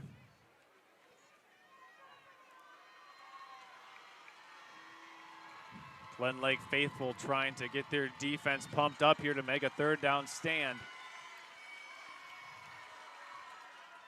Andrus is going to hand it off up the middle to Daziak. He's in for a score, but there is a penalty marker down, thrown at the 9-yard line, and it's a hold against the Gladiators, and it will be coming back. Oh, you hate to see that as the Gladiators. A long, hard drive comes down to a flag, taking away that glorious 6 points. Going to go take them back to about a 3rd and 7, Charles. Not what they wanted to have happen on that important down. Let's see where they mark it. It'll go from the spot of the penalty. And, Jared, I hate to say it, but it's going to be a 3rd and 12. So it was thrown right at that line of scrimmage. And, woof. Yeah, that is a killer penalty for this Gladiator offense. But I'm really curious to see what they do here, knowing that they've got Sam Wildfong there to kick that 3 points for them. Curious to see if they get too conservative here or they try to go for 6. Wildfong, the lone receiver, into the boundary or short side of the field. It's a keeper by Tyler Endress. He's dragging a defender and eventually brought down by Middleton. He gained some of that penalty yardage back. It's now 4th and 4. Interesting spot here. Curious to see whether they keep it on the ground and try and get that touchdown back on the board, or if they're going to take their points here going into halftime. It would be about a 28 or 29-yard field goal attempt right now for Sam Wildfong, should they opt to go for the field goal attempt. Looking like that offense is going to stay out there, Charles. No, they're not going to run a play here. The Gladiators are most likely taking a timeout and are going to use it to determine what they want to do. How will they proceed on 4th and 4 from the Laker 12-yard line? You're going to have to wait and find out. We're going to step aside, and when we come back, we'll have the decision here by head coach Josh Sellers and the Traverse City St. Francis Gladiators. You're watching high school football on Next Level Broadcasting, streaming live on YouTube and nextlevelbroadcasting.net. We'll be back. Welcome to Culver Meadows, Traverse City's premier. Discover Traverse Catholic Federal Credit Union in Traverse City. We make banking secure and convenient with biometric logins and remote deposit capture. Whether you need loans, mortgages, or credit cards, we've got you covered. Manage your finances effortlessly with our online banking services. Grow your savings with our competitive rates and savings products. Experience the difference with Traverse Catholic Federal Credit Union. Visit tcfedcu.org for more. Okay, Jared, let's talk about it here. You're looking live at the St. Francis Gladiator huddle. The offensive coordinator and rest of coaching brass in there. What do you think they're drawing up? You know, Charles, I think it's hard to say. I think they're going to keep the offense out there, but personally, I got to say, no one to get the ball at half. I'm going to take my 3 points and take a lead going into halftime. Offense goes back out there. Endress flanked to his right by Evan Bellinger. Glen Lake Laker fans making some noise. Let's see what happens here on 4th and 4. Daziak in motion. Endress keeps it, lead block up the way. He cuts it in for a touchdown. Tyler Endress in for 6, all the way from 11 yards out and in. Put 6 on the board for the Glads. Well, the call pays off for this Gladiator offense. 4th and 4, no worries, going right in as we watch the replay. Perfect blocking as Tyler Endress walks into the end zone untouched. That was one well-designed play there. They brought Daziak in motion, the jet motion, really fooled the eye discipline of the Laker linebackers, and Endress wasn't touched. No, that was beautiful blocking, Charles. I know you love your guys in the trenches. I do love trench warfare out there, man. And right there, they just made you nice and proud. Daziak, the hold, Wildfong to kick it. And it's up, and it's good. Do also want to give a credit to Jack Young, the long snapper there, number 40 for the Gladiators, providing a nice snap, good hold, and a good kick. That's the trifecta, and the Gladiators cap off a drive that started around the mid-mark of this second quarter and take it all the way to the 1 minute, 5 second mark. They'll now take this lead potentially to halftime and get the ball to start the second half. Yeah, beautiful work by the coaching staff, getting his young men to bleed that clock down to a lower level. And also, you know, this Laker offense has really not aired out the ball much. So, you know, with a minute left, curious to see whether they just kind of go into halftime running the ball or if they're going to try and air it out here and potentially get some points on the board before halftime. I know that our cameras are pretty high up here, but if you look down on field level, Tyler Endress, 6'3", 215 pounds, and he wasn't even touched. No, they've got a lot of those big boys out there. The right tackle, Garrett Russell, weighing in at 260 pounds, 6'3". You know, he's a unit out there pushing around these guys. I mean, you look at that and the numbers on the on the Gladiator offensive line, they would certainly light up a scale. Yeah, I mean, even the left tackle, Ben Eckler, 6'4", 247. I mean, these two premier positions on that offensive line are some real units to be moved around. Wildfong sends this one away. Excellent kick. It's a touchback. Bounced at about the 1-inch line and into the end zone, where the Lakers will now take over on potentially the penultimate possession of this first half. Yeah, we'd be surprised to see if the Gladiators got the ball back here, but stranger things have happened so far. We've seen 2 turnovers, 1 by each team, so you know you never know what's going to happen in this week 1 of high school football.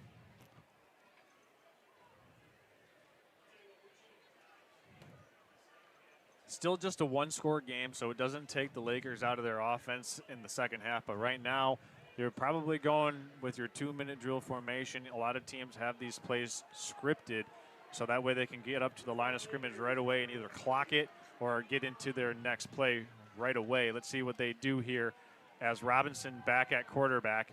He'll break contain, put it up the sideline, got an open receiver, and unable to bring it down was Liam Palmer. He had gotten in between the zone coverage and just a little bit too much sauce on that one from Robinson. Yeah, beautiful route by the receiver, getting wide open there between the zones, but just a bit of a miss. The pocket did collapse, and Robinson was doing a little bit of dancing back there to get that throw off in time. So a little bit of missed timing on the play led to the incompletion.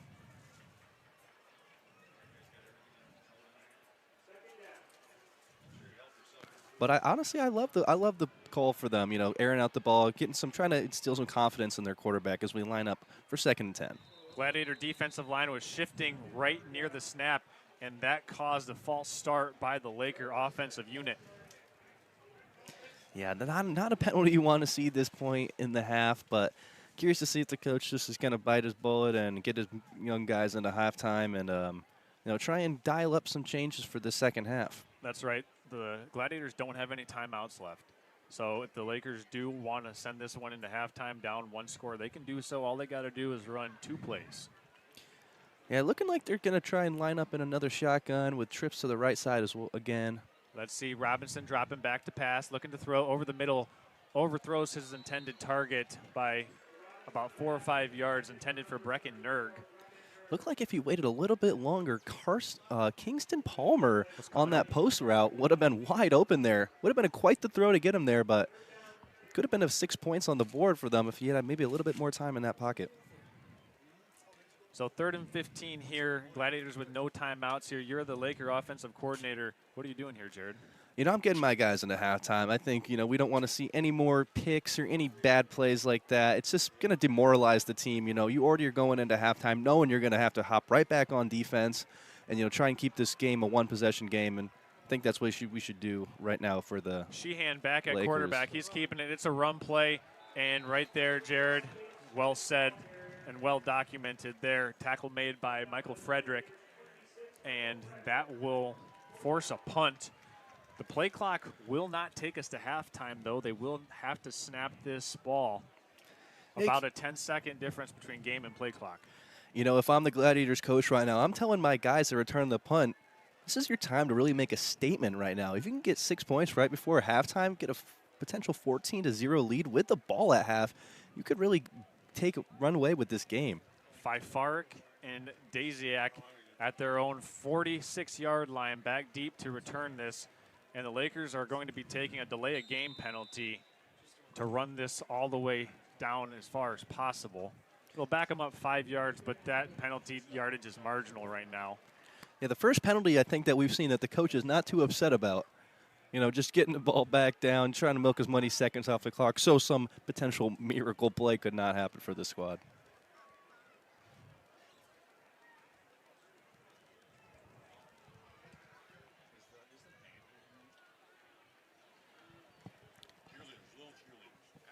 As the Lakers line up for the punt on 4th and 7, the fumble gets...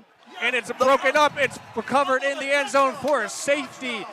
Wow, what a situation that just unfolded. Let's take another look at that. There's the snap. It's a low one. Muffed in the end zone. And then a huge hit by Alex Jeter. And the Gladiators put 2 more points on the board. A worst case scenario if you're Glen Lake, and it makes you really question the decision there by the coaching staff to take that 5-yard delay of game penalty, because that's not a safety if they don't take that delay of game. No, I think the coach might actually be most upset about that delay of game he ended up taking. As I just said earlier, he probably wasn't. Looks like the tides have changed on that one. And, you said worst case scenario, but at least he got back on that ball, Charles. They could have muffed the ball and recovered by the Gladiators. So here's the thing. The ball was recovered in the end zone, and it was fumbled in the end zone by the punter, Hunter Cox. What the referees are determining right now, is that a safety, or would that be a touchdown? Because a fumble recovered, if it were in the field of play, and then returned a couple inches. That was a line ball. So was the ball recovered in the field of play, or was it in the end zone? And also, Charles, I don't know if this is how they can determine this, but it did look like the ball almost popped out, like he was trying to throw it away. So right now, head coach Josh Sellers is getting an explanation from the umpire right now. I'm curious to see what they call here. I could see them going either way. Chat, what are you thinking? Well, chat's not thinking. This is where we need that rules expert and analysis guy. Yeah, Gene Sterator. Hit us up in the chat, Gene. We'll see what the determination is. It will, as it appears right now, remain a safety. And the Lakers will punt it away. Still 3 seconds remaining on the clock. Gladiators will also receive the second half kick. We want to remind everyone here that we'll have the Traverse City Cherry Capital Airport halftime show, but we'll have a special feature at halftime of the Young Glads, the cheerleading group here that's going to get their shot at prime time out at midfield at halftime here at Thurlby. But just, Jared, that sequence of events, I don't want to say was applied to Murphy's Law. What may go wrong will go wrong. By taking that delayed game, it opened the book for anything to go wrong, and it certainly did. Yeah, I think they're wishing that they just would have run that ball 3 times with a minute left and just gone into halftime. Instead, we're running one more play after they let up the safety. And, you know, I still think, all things considered, that these Lakers got to be pretty happy considering that was only 2 points and not 6. This one's kicked deep, fielded by Lisinski at his 29-yard line. Braxton Lisinski cuts across midfield. Another flag down. That'll be a hold. The guilty party there was likely Ben Eckler holding at midfield. That will end this first half of play. And in a very strange way, but in a way for the Lakers, you did not want to go down 2 scores heading into halftime. They had the ball, were possessing it, and just coughed it up. Yeah, and they did have some chances on that drive, even though, you know, they didn't make the passes. As we mentioned, Kingston Palmer would have been open on that post route, potentially to get 6 to tie this game. So, you know, even though it is 9-0 and it is a 2-possession lead for the home team, the Gladiators, it's still really anyone's game. I think that both teams are a play away from either really running away with the lead or catching right back up and making this quite the game. So we're going to send it down to the special presentation of the Gladiator Cheerleading Squad featuring the Little Glads. We'll be back after this special feature with your Traverse City Cherry Capital Airport halftime show. But right now, we're going to send it down.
Discover Traverse Catholic Federal Credit Union in Traverse City. We make banking secure and convenient with biometric logins and remote deposit capture. Whether you need loans, mortgages, or credit cards, we've got you covered. Manage your finances effortlessly with our online banking services. Grow your savings with our competitive rates and savings products. Experience the difference with Traverse Catholic Federal Credit Union. Visit tcfedcu.org for more. Now's the time to fly from your northern Michigan hometown Cherry Capital Airport. TVC. TVC Airport will get you to your dream destination anywhere in the world. Visit tvcairport.com now.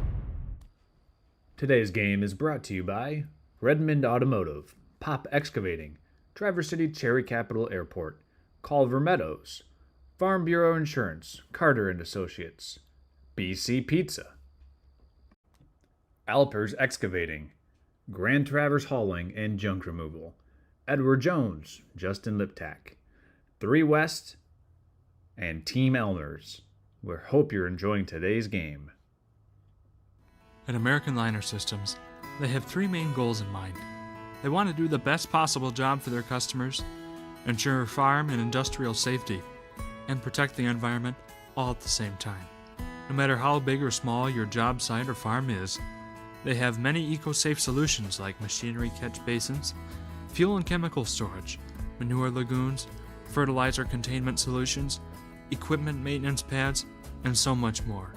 To keep our freshwater clean and our forests green, visit AmericanLinerSystems.com or call 231-258-4200 for a free quote so you can protect tomorrow's environment today. Do you like the outdoors? Do you like action, being part of a team, and big machines? At Team Elmers, we're not just building roads and infrastructure, we're building dreams and communities. And as a 100% employee-owned company, we value every employee owner with a commitment to excellence and a culture where everything we do it with heart. Every day brings new opportunities for adventure. Apply now at teamelmers.com/careers and be part of something extraordinary. There's so much more to being an insurance agent than writing policies. I received a frantic call from a client. Her house was on fire and she couldn't reach her husband. I grabbed the adjuster and we headed to the site. I was able to console her until her husband arrived, and the adjuster wrote them a check to pay for a place to stay. I can't keep bad things from happening, but I'll be there for my clients when they do. Farm Bureau Insurance. Michigan, my Michigan. Michigan's insurance company.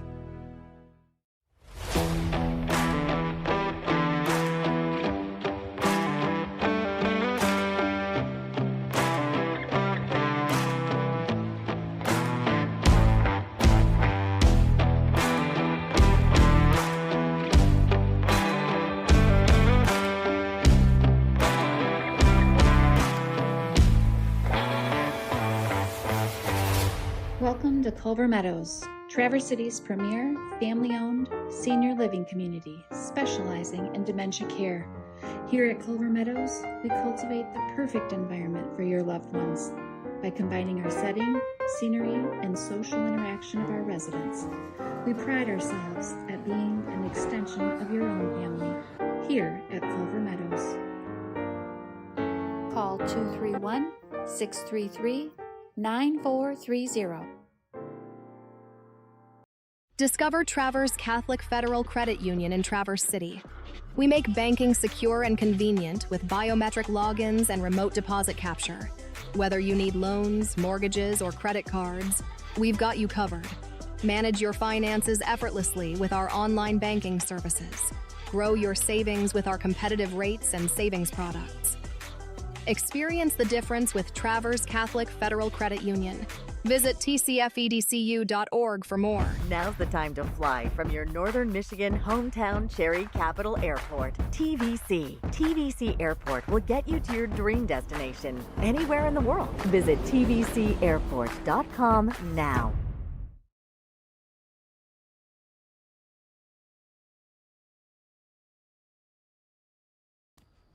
Today's game is brought to you by Redmond Automotive, Pop Excavating, Traverse City Cherry Capital Airport, Culver Meadows, Farm Bureau Insurance, Carter and Associates, BC Pizza, Alpers Excavating, Grand Traverse Hauling and Junk Removal, Edward Jones, Justin Liptak, 3 West, and Team Elmers.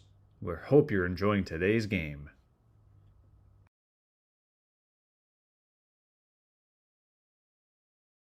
At American Liner Systems, they have 3 main goals in mind.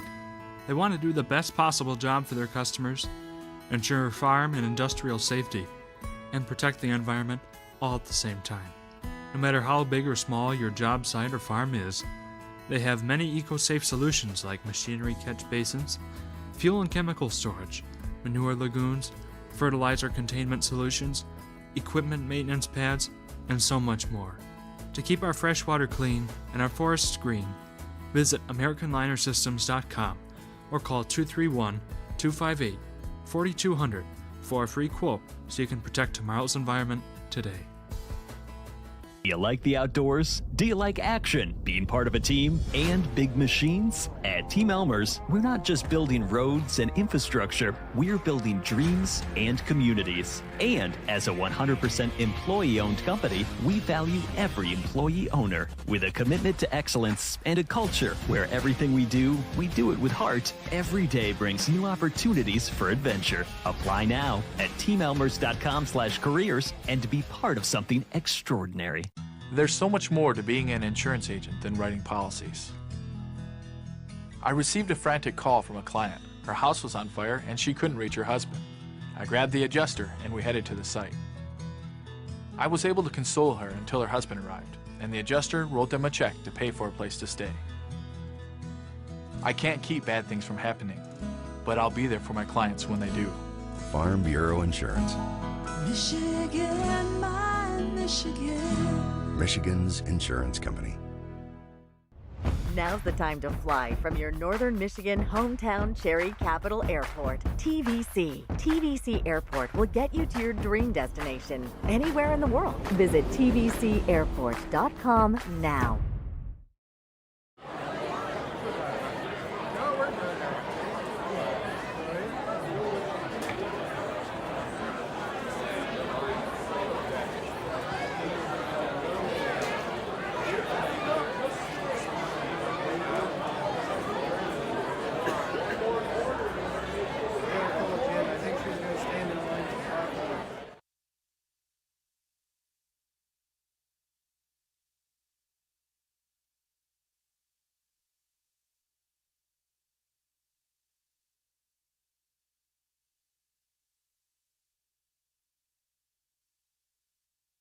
It's a touchdown, so a turning point there, but really just want to break down the Lakers' misfortune there, taking that delay of game penalty, and then it comes back to bite them in the heel. Yeah, I was saying this before, I really think that they should have, rallied the troops. You're only down 7 points on the road, and they hadn't really been playing all too bad. Had a lot of chances where they could have gotten on the board, Right. but a penalty or something happened, and, it ended up costing them. The delay of game led to the 2 points, and Charles, you're lucky that was just a safety. That could have just as easily been 6 points, so we could have seen 14-0 with 3 seconds left in that game. I know, certainly a change of tide at the end of the first half. Gladiators will receive the opening kick in the second quarter, and one of the things to note here is that this defensive line for the Glen Lake Lakers has been playing exceptionally well.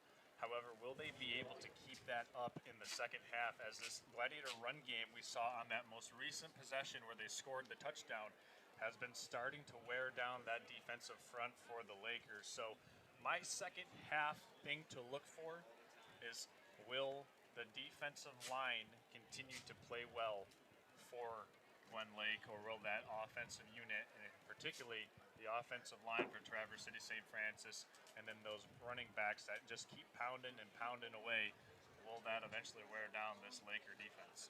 Yeah, what I'm kind of thinking, Charles, is I think this first drive is going to be really, intuitive of how it's going to go. I mean, if they go up and score down, then it's going to be a 16-0 lead, and it is still a 2-possession lead, so plenty of time for the other team to come back. But, I really think that if they get down and they can score that ball, it's going to put a lot of pressure on this passing game from the Lakers, and they have not really seemed to get those air yards going. No, they They have it mixing it up between Robinson and Sheehan. It appears that Robinson is a little bit more comfortable dropping back to pass in the shotgun.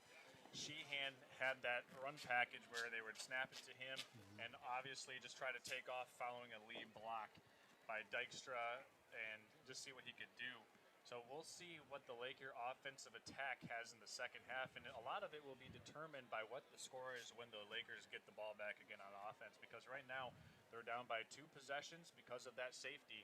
With a touchdown, it could make it all the way up to a 3-score lead if the Gladiators opt to go for 2 on that potential scoring 2-point conversion. So a lot of ifs and buts.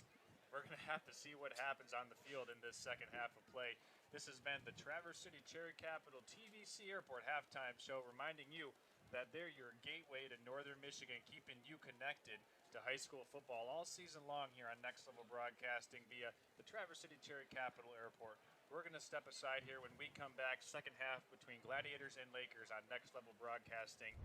Now's the time to fly from your Northern Michigan hometown Cherry Capital Airport. TVC. TVC Airport will get you to your dream destination anywhere in the world. Visit tvcairport.com now.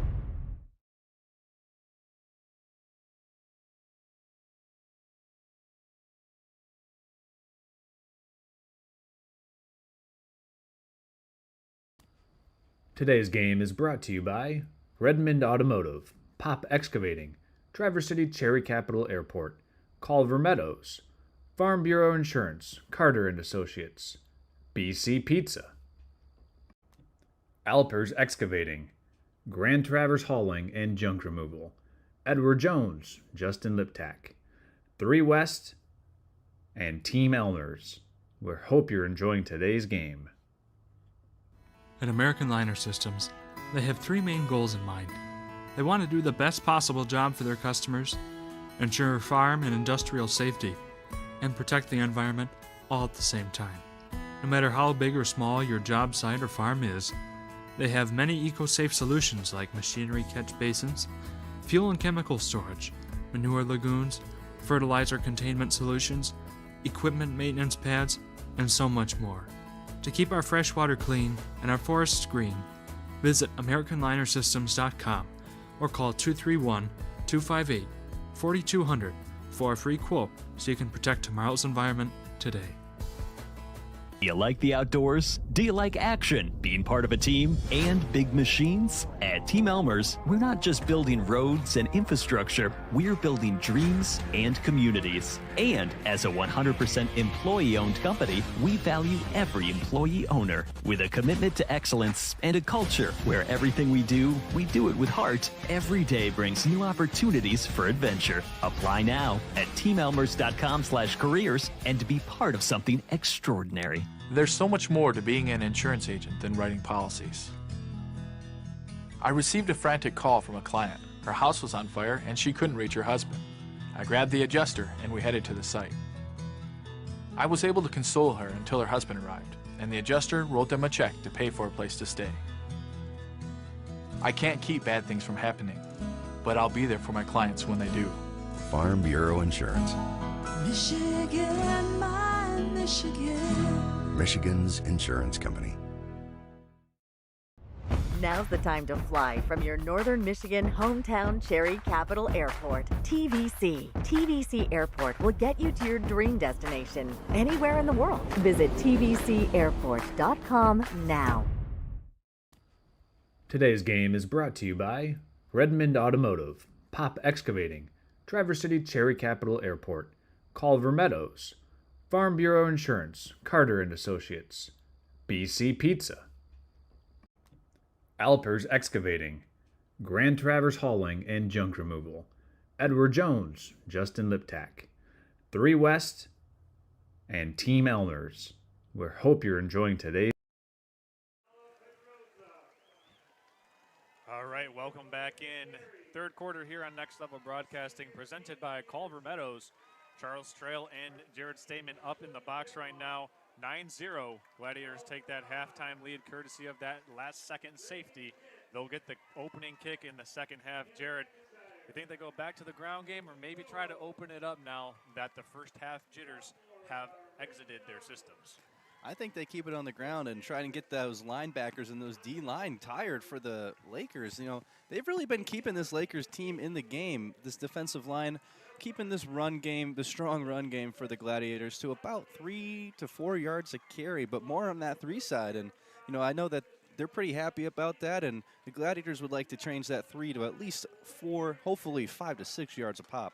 And one thing here that I mentioned in that halftime show, if the Gladiators score a touchdown, if they go for 2 and get the conversion, it would be a 3-score game. It would be 17-0. And that's something that the Lakers must try to thwart at all costs. Because if you're Glen Lake, best case scenario right now is a 3-and-out. If you're St. Francis, best case scenario is putting another touchdown and 2 points on the board, making it a 3-possession game. Really would put the clamps on how Glen Lake's offense wants to maneuver. Absolutely. You would imagine that the way that this Laker offense has functioned, they're not really predicated on trying to come from behind. They want to play in even game flow scripts. And unfortunately, right now, because it's a 2-possession game, Glen Lake on the border of getting out of that 2-possession game flow script if St. Francis is able to put more points on the board. Yeah, and I really think that even, you know, the defense would love a 3-and-out, but even holding them to a potential 3 would really not be too bad. You know, keeping the score to 2 possessions and a 2-touchdown lead. 2 touchdowns minus any extra point conversions it would be if they did get the 3 points. But, you know, I really like to see how they maneuver this ball. I really think, like you said, keeping it on the ground, keeping those full house looks, keeping that defense tired is going to be their best option. But ultimately, we'll have to see what the coaches decide.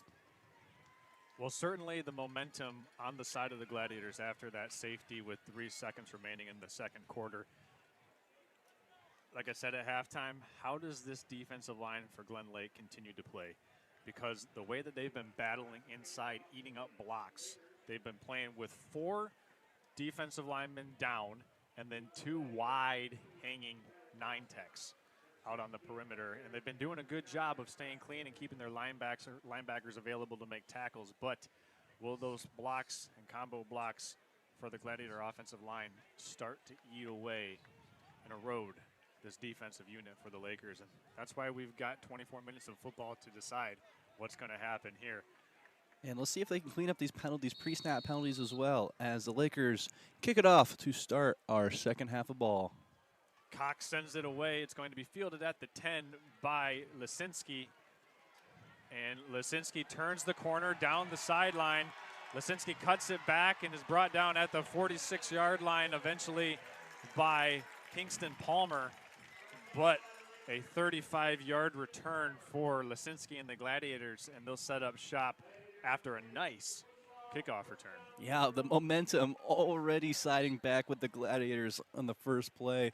You know, curious to see how they, you know, going to take advantage of this field. Probably just going to start running it now. You know, now that you have an easier field position, there's really no need to, you know, strain your offense and do anything too extra. You know, a lot of teams will get into that hole of trying to do too much and really capitulate on that lead. But getting time off the clock with a lead is ultimately the best defense that this offense can play. There's a handoff to Lisinski.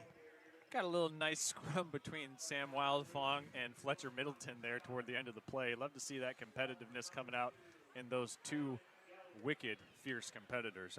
They're a 3-yard pickup on the ground. It'll be 2nd and 7 now for the Gladiators. Yeah, seeming like their Gladiators are going to stick with this run game and, you know, really not try to do too much. And I think that is the best option that this Gladiators team has available to them. Endress now in the shotgun. 3 receivers to the top of the screen. 4 down. And here's the keeper. Endress bowling his way through the tackle of Dominic Stein. Yeah, another time that the Gladiator quarterback, Tyler Endress, has seeked contact. You know, really, these guys are a physical group. And, you know, it is only week 1, and they're trying to set the tone for the rest of the season with this physicality. Offset full house now for the Glads.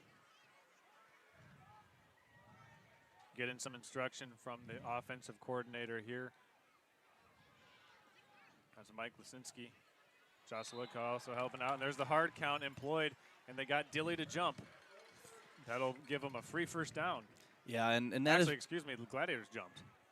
Yeah, and that's been the Gladiators' biggest weakness. On this defensive line has really kept them in check as well, but the penalties have really added up multiple times of these third and shorts. There was a fourth and short that they got penalized on earlier, really keeping this offense from thriving and running away with this game.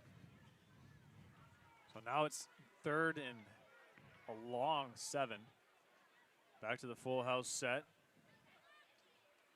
Endress dropping back to pass. He's got pressure in his face, throws it, and incomplete. Intended for Alex Jeter. Endress got leveled there by Fletcher Middleton, and that'll bring up 4th down for the Gladiators.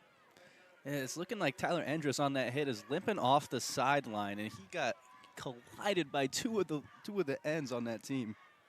Yeah, that was a big collision there in the backfield, and I would imagine that pressure might have impacted his ability to step into that throw because it sailed a little bit, Jared.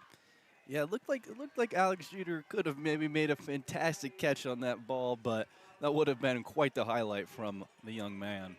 Sam Wildfong back to punt. He'll send this one away. It's Dykstra to return it, and Dykstra gets out to about the 27-yard line before he's brought down by Ben Eckler. We do have a penalty marker down, thrown at midfield.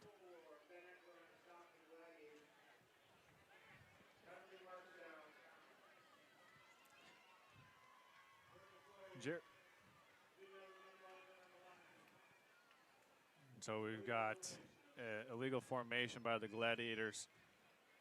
Their gunner here on the near sideline was over the line of scrimmage. Yeah, and these Lakers will take all those little advantages to get their offense as close to the end zone as possible, trying to get their first points of the young season.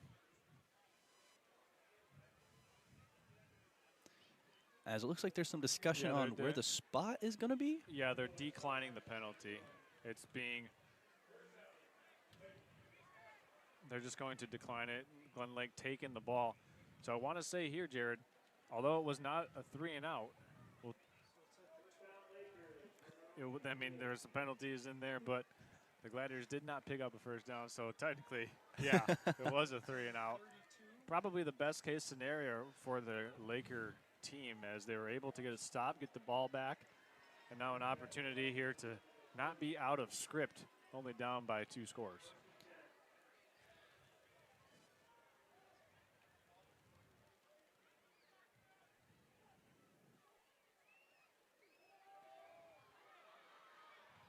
Ooh, there's a handoff inside as it goes to Fletcher Middleton. Sam Wildfong sticking out his arm and stopping him in his tracks for the short gain. But I was kind of mentioning this earlier, this Gladiator offense seemingly starts having these good drives. They get these 3rd and shorts, 4th and shorts, and then they just hurt themselves with these false starts or these holding calls. And then you give the Lakers the chance to come back into this game. I really do think that Traverse City was very close to just scoring and running away with this ball. And every time you think that. Ooh, slipping through a tackle right there is Fletcher Middleton, and he's got first down yardage, move the chains for the Lakers here. And they're trying to go no huddle right now, Jared, increasing the tempo. Yeah, I like it. Try to get something going. You've scored 0 points this far. I believe this is their 5th offensive drive. Try and make some strides on this offense.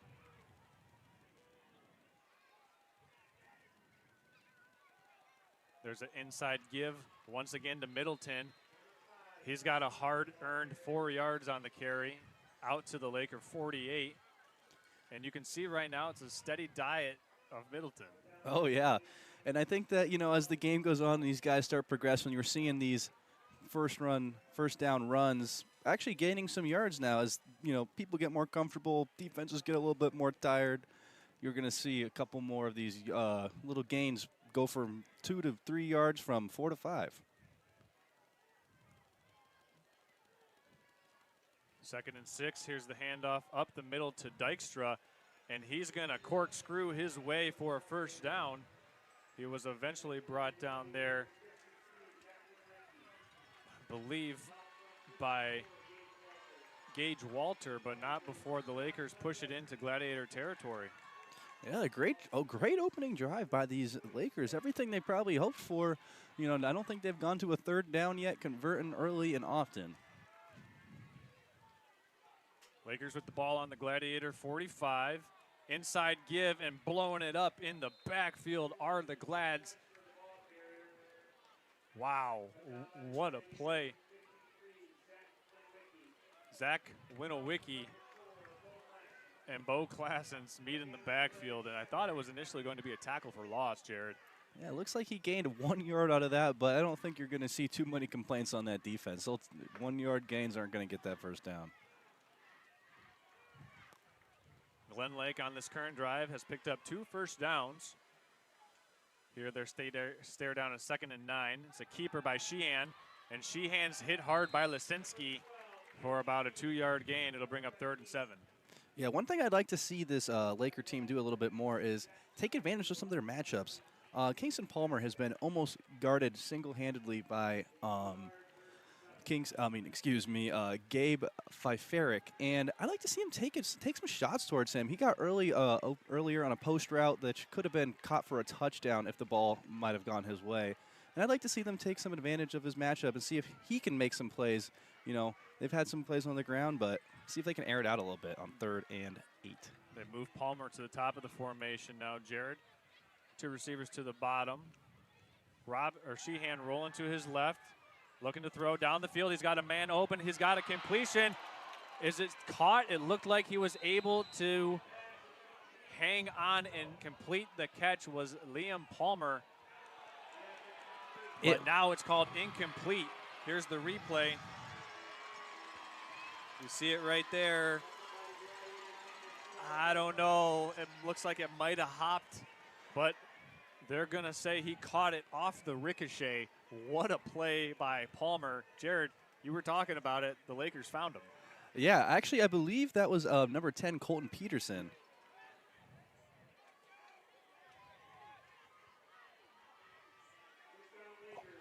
Oh, excuse me. Actually, Liam Palmer. Nice play there. Sheehan now in the shotgun. He's going to keep this one, looking for some blocks. Ooh, big-time hit, but he runs through the tackle. Ball's on the ground, and it's scooped up by the Gladiators. Oh, my goodness, what a play. And it's picked up by Cooper Sellers. Look at that. Wow, electric play. Sheehan was fighting for extra yardage, and as he got hit right there, he lost control of the ball, and Cooper Sellers was the first Gladiator down there to recover it.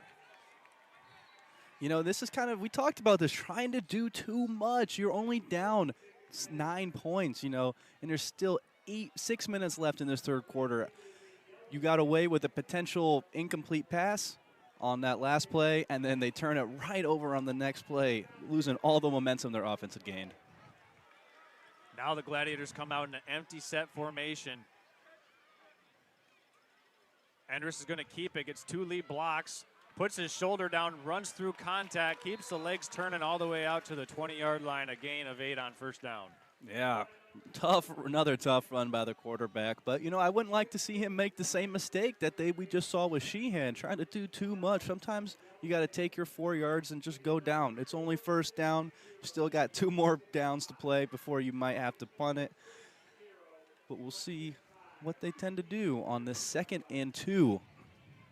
We saw him take a shot earlier on 2nd and short. Curious to see if they're going to try it again or just get those chains moving. Here's Anderson, the offset shotgun formation. He's going to hand this one off to Daziak. Daziak gets a block, turns the corner, turns on the Jets, and drag down at the 35-yard line, but not before picking up another first down. Gain of 10 yards, eventually dragged down by Dominic Stein. Yeah, Dominic Stein had an early first quarter, multiple tackles in the backfield, and hearing his name called again to start the third quarter. St. Francis picks up a first down here, just under halfway through this third quarter. Second possession for the Gladiators. Their first possession resulted in a 3-and-out. Glen Lake defense trying to bow their back and force another punt. Here's the 1st and 10 give to Lisinski, and he's met in the backfield right away by Caden Sheehan for a tackle for loss. What a play by Sheehan. Yeah, he's playing with some fire now, turning over the ball. You always want to try and make it up any way possible, and going on defense and getting the TFL on first down is a great way of starting. 2nd down and 11 officially.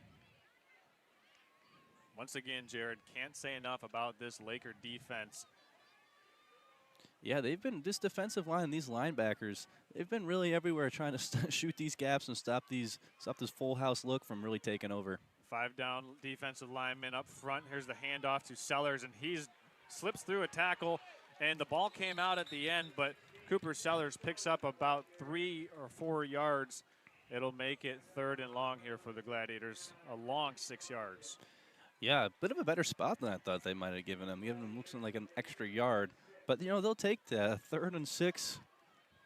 We'll see what they're going to do here. They've been running a lot of times on these 3rd and 6, getting this 4th and shorts and those easy conversions for them. But they've got some playmakers out there. We've seen them flash a few times. Curious to see if they're going to look their way as they line up in the shotgun. Yeah, here we go. Trips to the top of the screen. Bellinger to the left of Endress. Design quarterback run. Tyler Endress picks up about 3 yards. He was brought down there by Peter Kaisitis and Stein.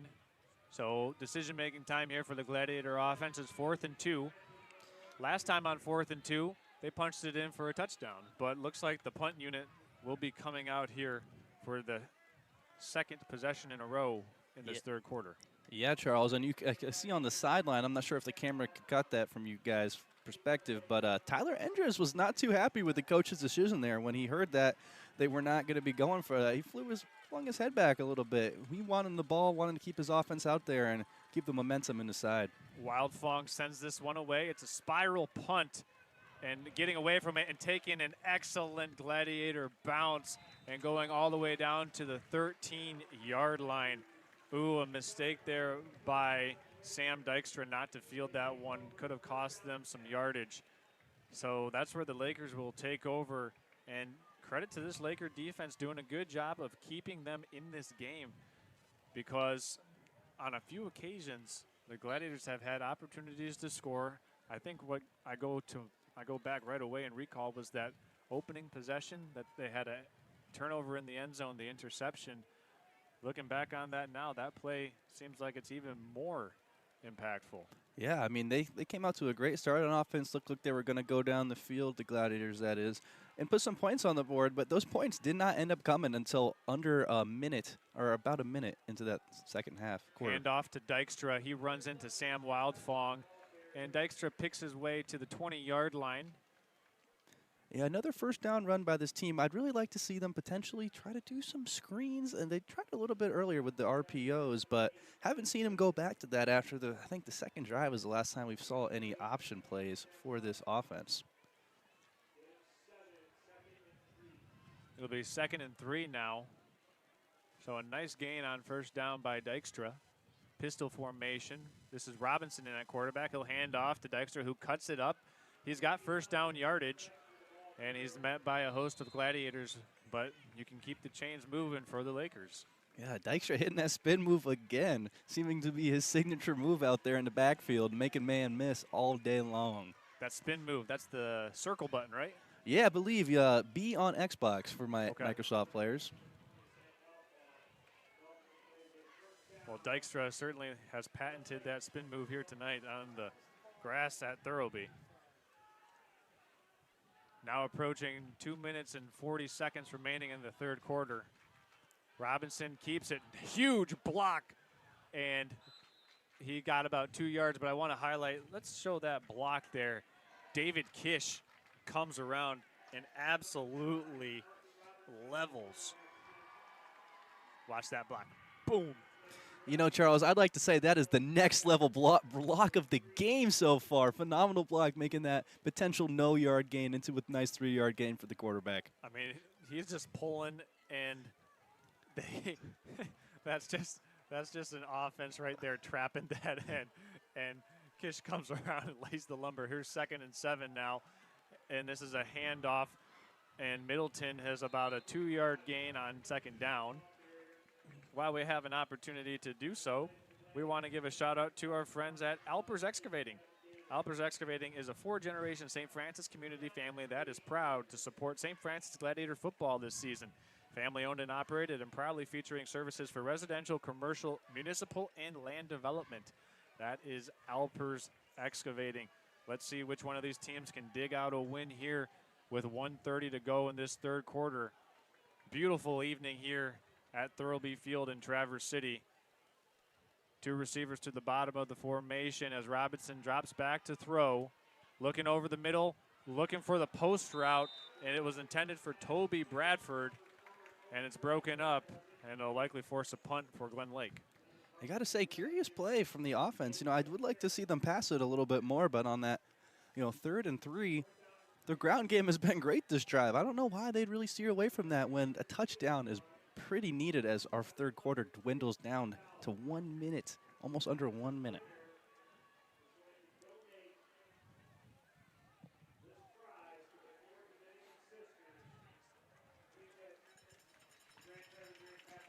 The punt unit lines up.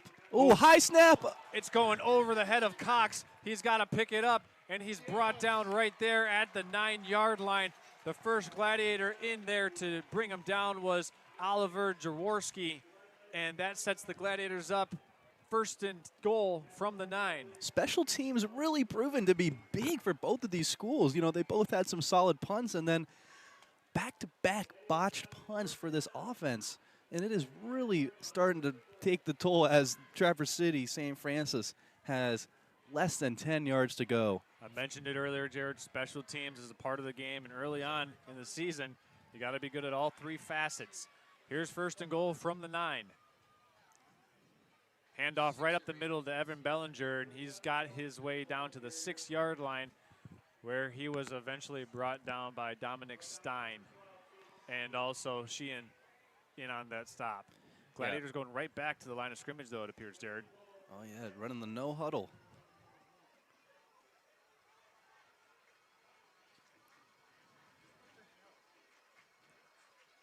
Endress under center, play clock at 15 seconds. Turns and hands to Lisinski.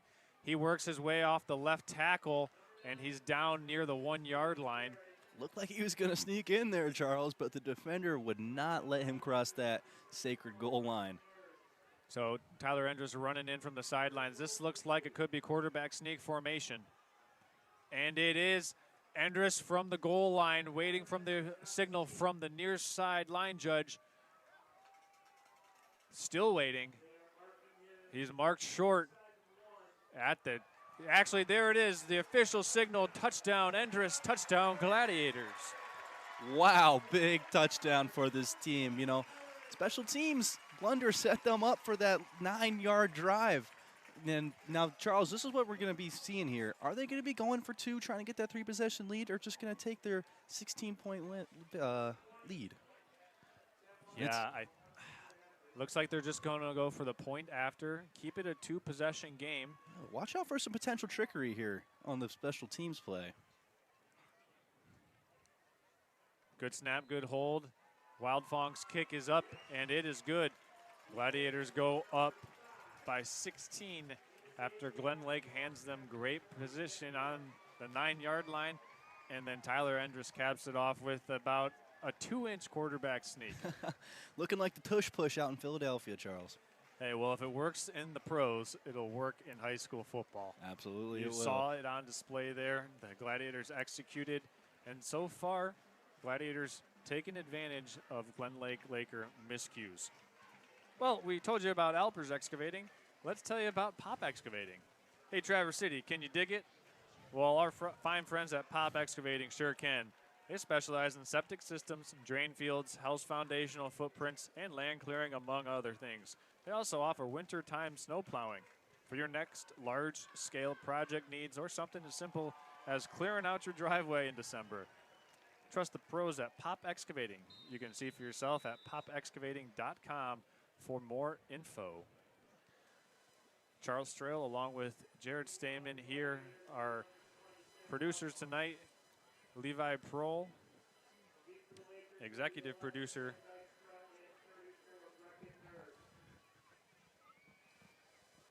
executive producer Shane Smith, and then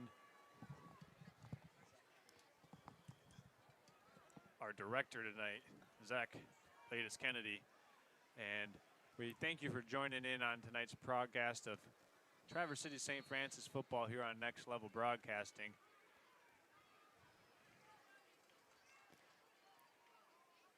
Sam Wildfong tees it up and sends it away. High end over end kick.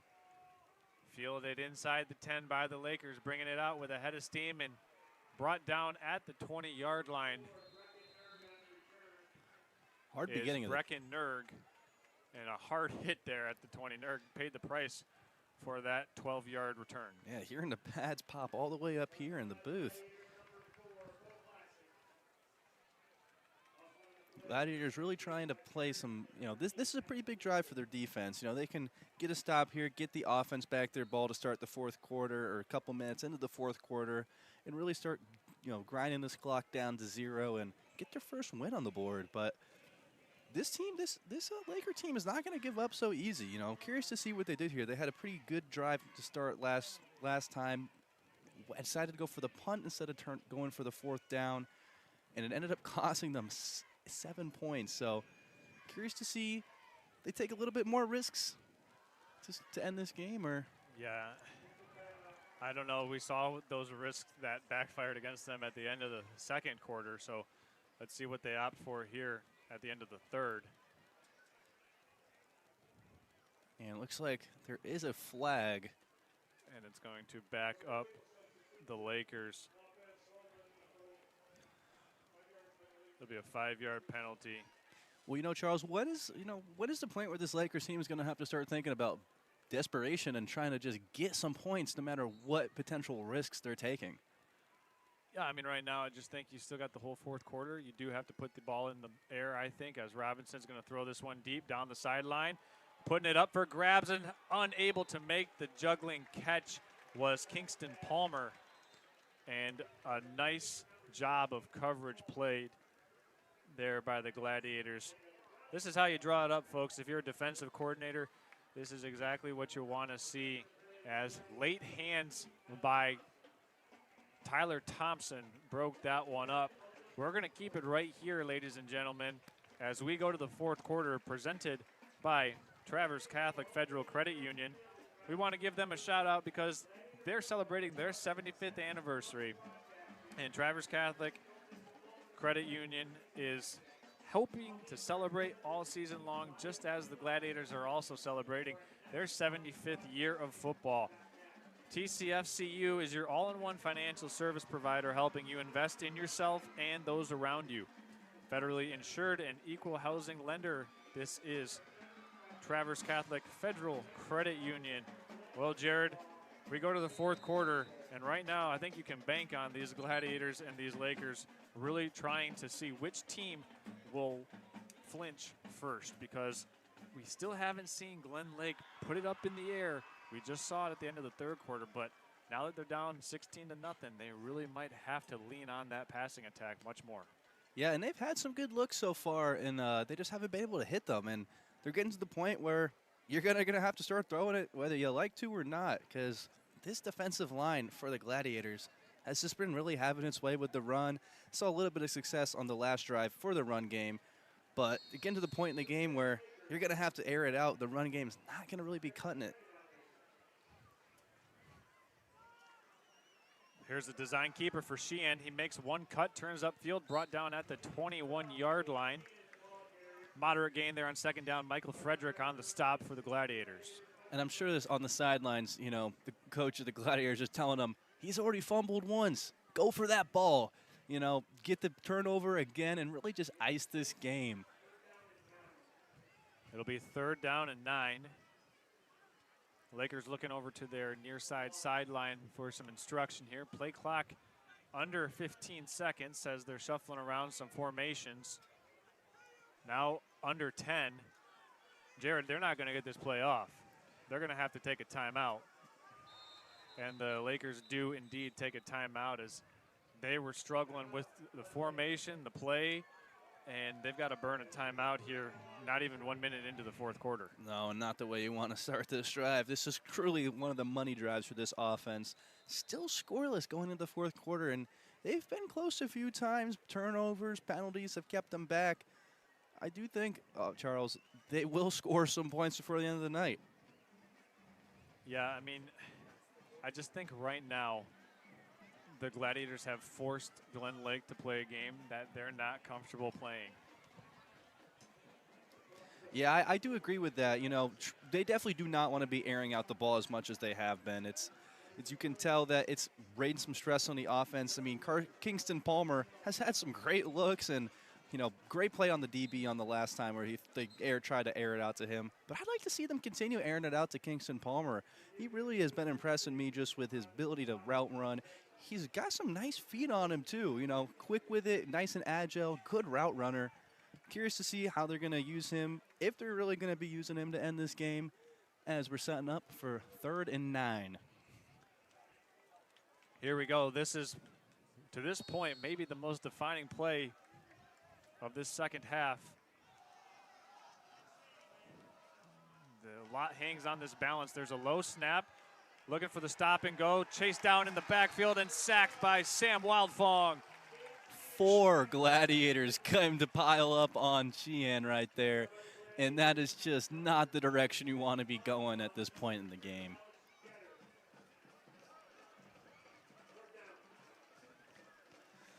With really no choice, this offense is going to punt it back, hoping that their defense can maybe get a turnover to really get the offense going, a potential pick 6, fumble 6.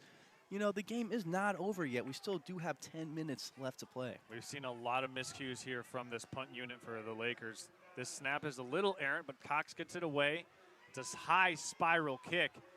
Fielded at the 48, and a nice tackle in the open field made there by Sheehan to prevent Lisinski from getting away.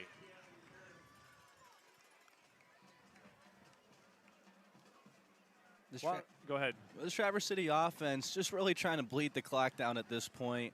You know, up 16 points. They are up 2 possessions. There is no way that in 2 possessions they could lose this game, even if they do give it back. You know, though at worst they could tie. So, you know, there's really not a ton of urgency from this offense to do anything but run the clock.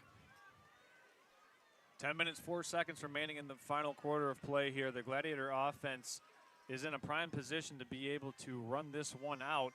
There's a handoff in the backfield. Trying to stretch to the corner is Lisinski. And he's got about 2 yards on that first down carry. Yeah, Brecken Nur got another tackle. We've been saying his name quite often this night. But you know, running out of bounds there on 4th down. The Lakers really aren't too upset by that, keeping as much time on the clock as possible and giving their offense just that glimmer of hope to try and make a comeback that they desperately need.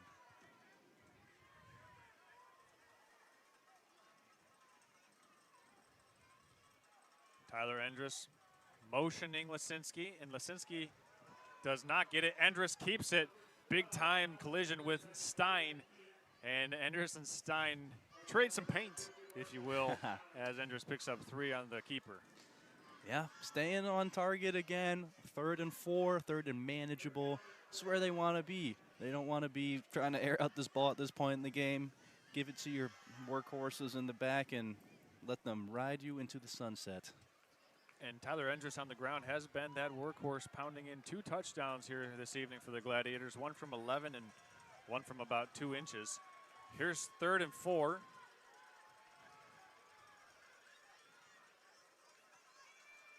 And Endress is going to keep again.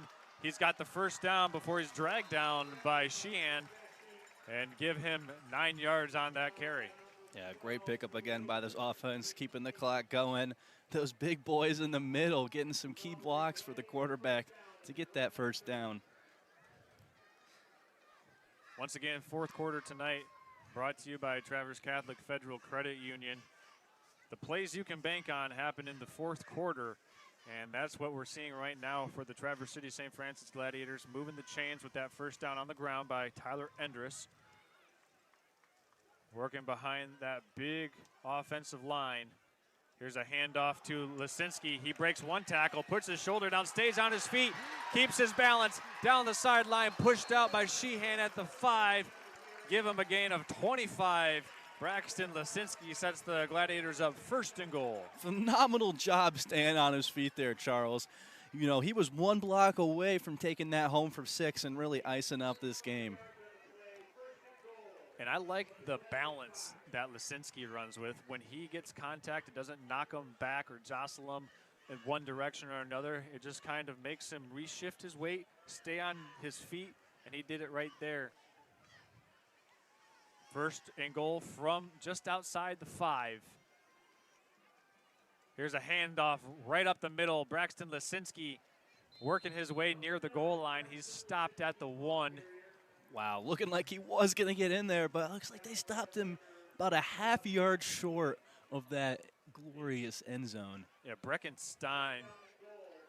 Stein, excuse me, the junior for Glen Lake, has been in on a lot of plays, and that one right there, he just stopped a touchdown. Let's see if the Laker defense has a monumental stand in them. 2nd and goal from the 1.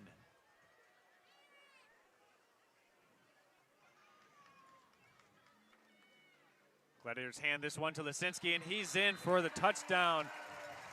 Braxton Lisinski behind that offensive line punches it in, and the Gladiators make it 22-0. Yeah, I was having a hard time believing they weren't going to get that score there, Charles, but you know, crazier things have happened.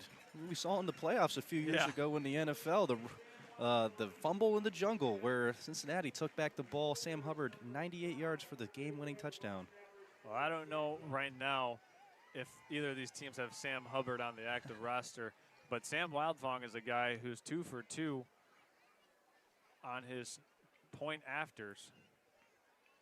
Actually, 3 for 3, and now he makes it 4 for 4 as he puts.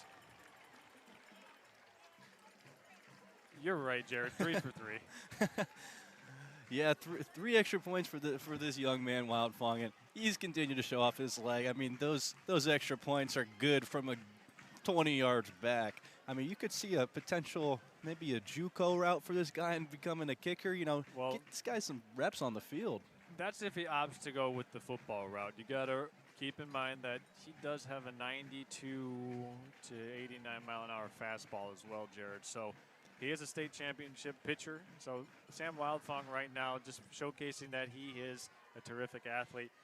We want to showcase our terrific sponsors and give them one more round of applause. We want to thank the Scott Carter Farm Bureau Agency, 3 West Commercial Real Estate, Traverse Catholic Federal Credit Union, Team Elmer's, Pop Excavating, Traverse City Cherry Capital Airport, Justin Liptak with Edward Jones here in Traverse City, Culver Meadows, Alpers Excavating, and Redmond Automotive. And last but not least, Pop Excavating for making this game possible tonight. So you can tune into Gladiator football or Laker football from the comfort of wherever you find comfort if it's not here at Thurlby Field.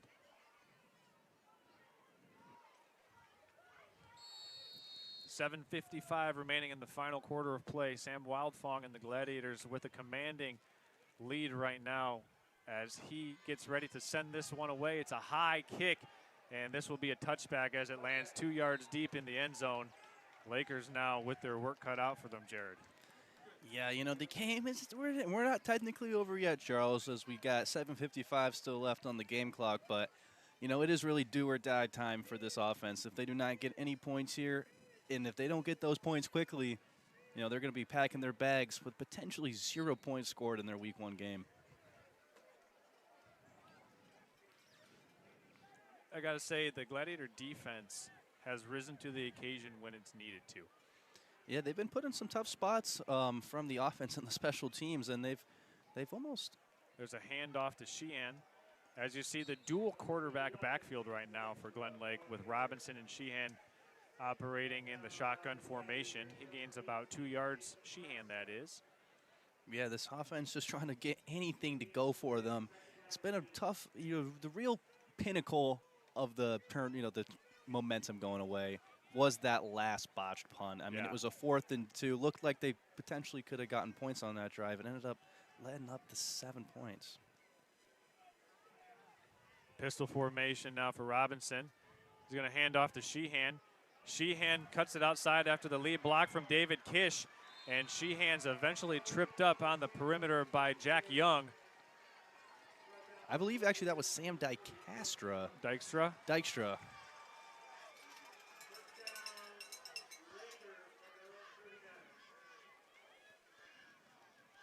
There's the replay right there. And it was Sheehan on the carry, so got the first down. Jack Young making that tackle to potentially save a lot more yardage.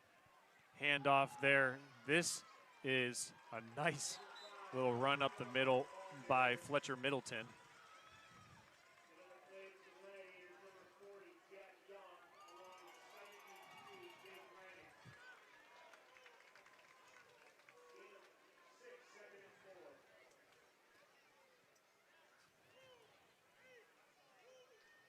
Curious to see what this offense has in store for them.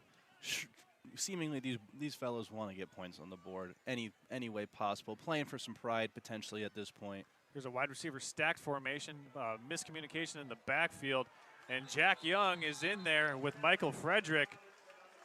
I don't know if that'll go down as a tackle for loss, as that down and distance marker on the far sideline appears to move back about a half inch. Yeah, but still a half inch in the wrong direction, Charles. They're really trying to get past this 50-yard line into enemy territory, which has been a struggle for them so far this game.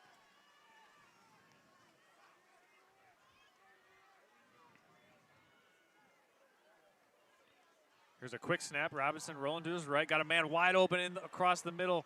But now, ooh, that was close, but unable to drag the feet on the sideline there was Liam Palmer.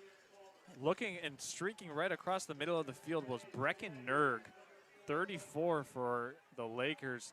There wasn't any Gladiators with him. If Robinson is able to see him and put it on his numbers, Nerg had a lot of potential open field in front of him. Yeah, that would have been a huge play for this offense, trying to climb back into this. They'll take anything they can get.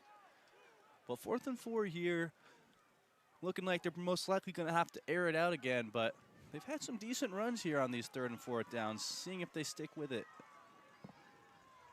Here's a high snap. Ball's out. Middleton couldn't keep it in his hands. Who's got it? It's 4th down, so either way, it will be a turnover on downs or a fumble recovery by the Gladiators.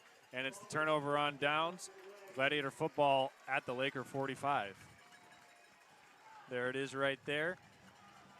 And it was recovered by the Lakers, but it was punched out there. Excellent swarming defense by the Gladiators. Yeah, they've been punching the balls a lot. I wonder if that's something the coaches saw in film or just is teaching these young guys to do, is punch that ball out like Charles Tillman. Peanut Tillman, the peanut punch, right? Absolutely, Charles.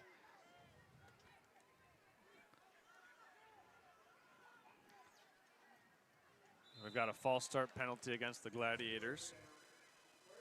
Yeah, now this is the point in the game now where the coach wants to see 5 minutes, less than 5 minutes of just football with no mistakes. Just iron out this game, get yourself to the locker room and celebrate the success that you have done before you got to get back to work the starting week.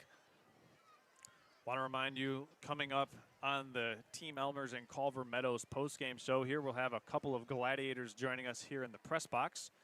And that'll be fun to interview them, talk about what looks like a victory here tonight.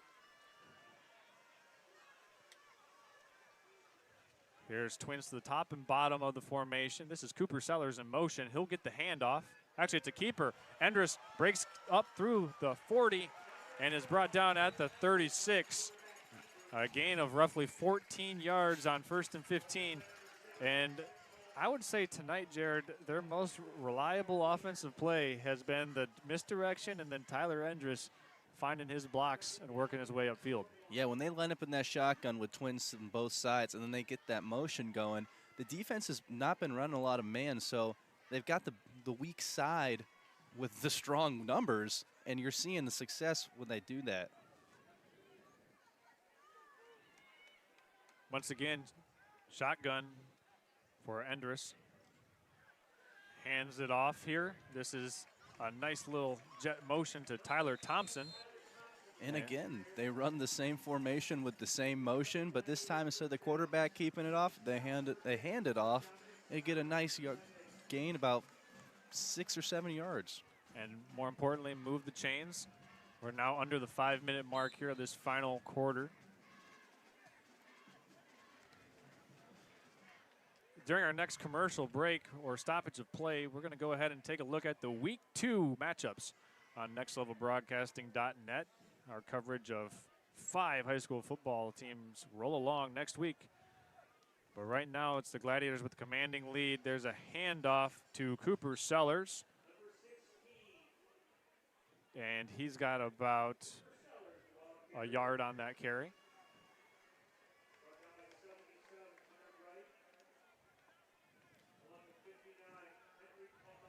And Jared, right now, if you were to write the cliff notes of this game, you would say it was the execution on special teams that determined this one. Yeah, the special teams really ended up hurting the Lakers and really helping out Traverse City. You know, there's notes on both sides, as there's been a lot of third downs that were third and short for these Gladiators that ended up being third and long that they did not convert. There's the counter working around left guard was Gabe Fifarik. But both teams got some good things that they did this game. I think, you know, the defensive line and linebackers for this Lakers squad's got a lot of good stuff to look at and a lot of things to be happy about. But the offense really has yet to get going, and I think that's really got to be their focus going into next week.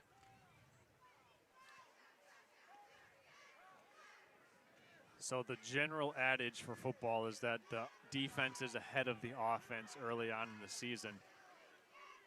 Common example would be how the run into that far right side on that jet motion is Gabe Fifarik. And they ran that play, I believe, the last 6 plays in a row. And late penalty markers do come in for unnecessary roughness, and that will be a penalty assessed for the Lakers. Yeah, frustration seemingly boiling over at this point. They are not really too happy on the way they've played. And they really shouldn't beat up on themselves too much. As you said, it is week 1. Defense is, you know, the one that usually takes the step before the offense. And there was a lot of good things that their offense did do, a lot of missed opportunities that they just didn't capitalize on.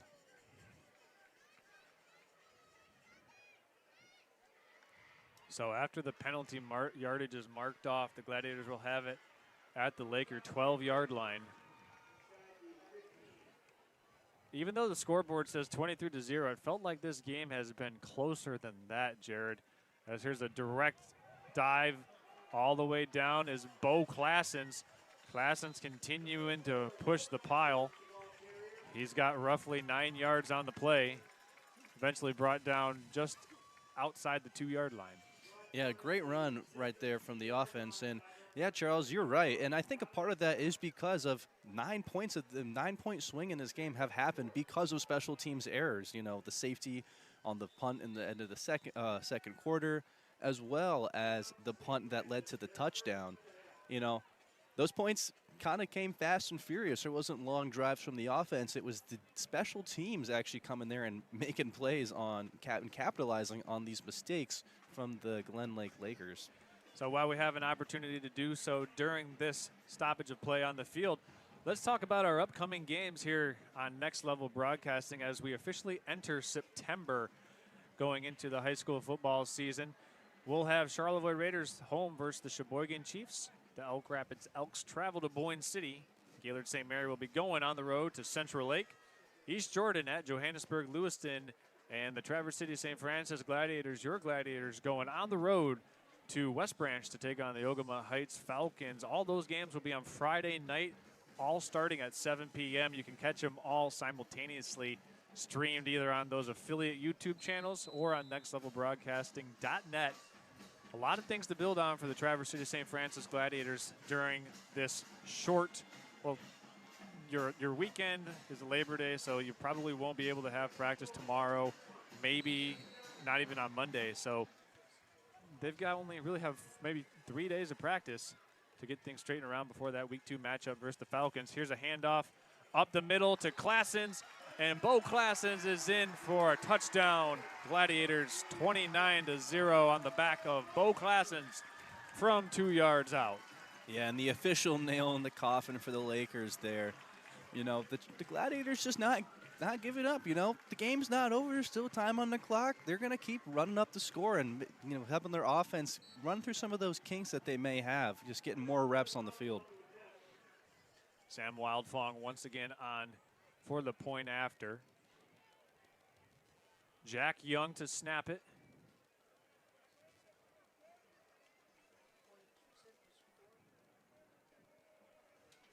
Good snap, good hold, good kick. And it's good. Wildfong puts it through again. 4 for 4, Charles. Not really, you know, I think it'd be surprising to see a missed kick from him this season unless there was a bad snap or the defense, special teams get some crazy play. This kid is pretty electric and automatic from that extra point spot. Once again, I want to thank all of our sponsors one more time tonight, starting with Scott Carter with Farm Bureau and Associates, 3 West Commercial Real Estate, Traverse Catholic Federal Credit Union, Team Elmers, Pop Excavating, TVC Cherry Capital Airport, Justin Liptak with Edward Jones, Culver Meadows, Alpers Excavating, and Redmond Automotive here tonight to go along with our friends at Grand Traverse Hauling and American Liner Systems, bringing this game to you wherever you're tuning in from this Labor Day weekend, whether you traveled out of state, maybe up to the UP. We were in the UP last night, weren't we, Jared? We saw a good one for Division 8 teams, Manistee and East Jordan. That was a 20-6 game that East Jordan won by 2 touchdowns. Yeah, we sure did, Charles. Had a little expedition yesterday, driving all around Michigan, getting to all our games and setting up our wonderful cruise for our 4-game slate yesterday. Once again, the Traverse City St. Francis Gladiators next week will be on the road going to West Branch to take on the Ogama Heights Falcons. That game will be streamed on YouTube on Next Level Broadcasting, or you can watch it online at nextlevelbroadcasting.net.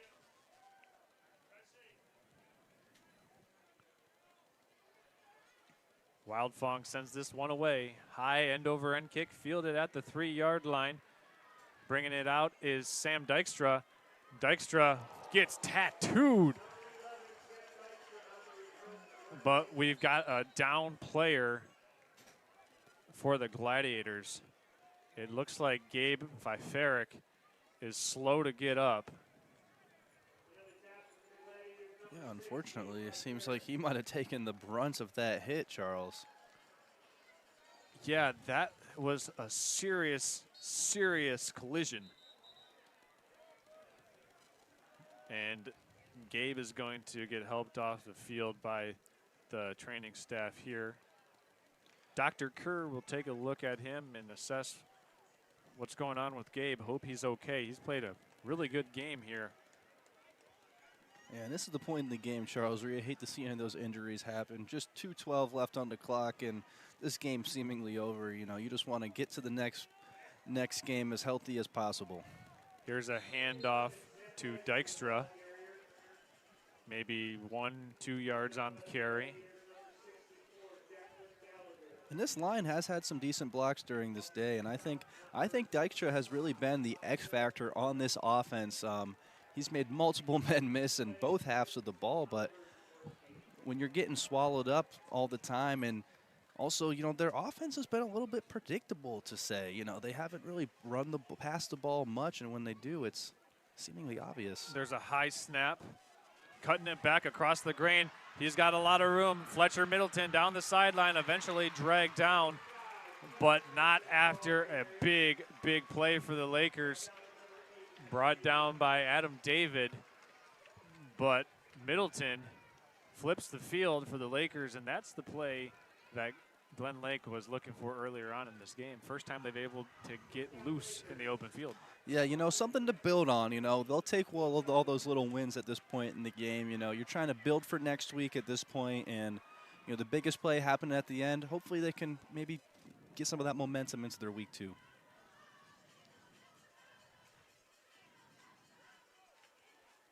High snap.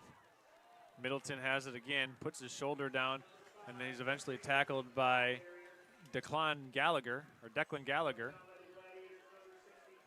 And we've got another injured player for the Gladiators.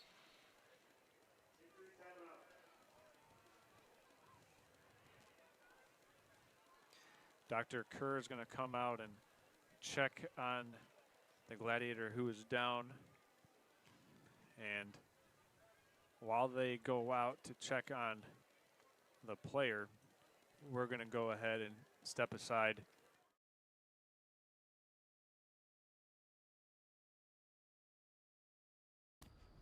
Today's game is brought to you by Redmond Automotive, Pop Excavating, Traverse City Cherry Capital Airport, Culver Meadows, Farm Bureau Insurance, Carter and Associates, BC Pizza, Alpers Excavating, Grand Traverse Hauling and Junk Removal, Edward Jones, Justin Liptak, 3 West, and Team Elmers. We hope you're enjoying today's game. At American Liner Systems, they have 3 main goals in mind. They want to do the best possible job for their customers, ensure farm and industrial safety, and protect the environment all at the same time. No matter how big or small your job site or farm is, they have many eco-safe solutions like machinery catch basins, fuel and chemical storage, manure lagoons, fertilizer containment solutions, equipment maintenance pads, and so much more. To keep our fresh water clean and our forests green, visit AmericanLinerSystems.com or call. And welcome back in. The injured player was Jacob Kraska. He was able to walk off under his own power with the assistance of the medical training staff here. Wishing him well as he gets the best medical attention in Traverse City. As here's a handoff to Dykstra. He's going to bounce it. Dykstra all the way down the sideline, reaching for the end zone, and he's in. Big time run by Sam Dykstra all the way into the goal or to the end zone and putting the Lakers on the board. Yeah, big run there by Dykstra. He's really been the bright spot in their offense, as I was mentioning earlier, and finally breaks free for a touchdown. You know, it looks like there might be a couple of backups on for the Gladiators, but nonetheless, getting those points on the board, it's got to feel good for this squad that's been fighting for 48 minutes. Yeah, the Gladiators lost contain there, and Dykstra was able to turn on the Jets once he got the outside corner and took off from there.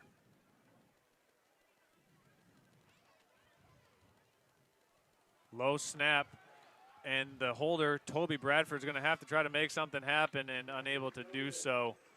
Special teams continuing to be a weak point of this Laker team. Yeah, I mean, if you're Glen Lake, I would say defense is A+ right now. I mean, a lot of these points that have been surrendered here have been on sudden changes and have been a derivative of the lack of execution by special teams.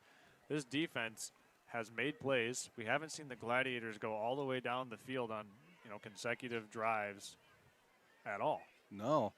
They've done a great job at disrupting, the rhythm and a lot of times the pace of this Traverse City offense. And they finally, did get into that end zone there, and that is a bright spot to give their offense, really trying to get, Dykstra the ball a little bit more is really going to prove to be a pivotal component in their offense going forward.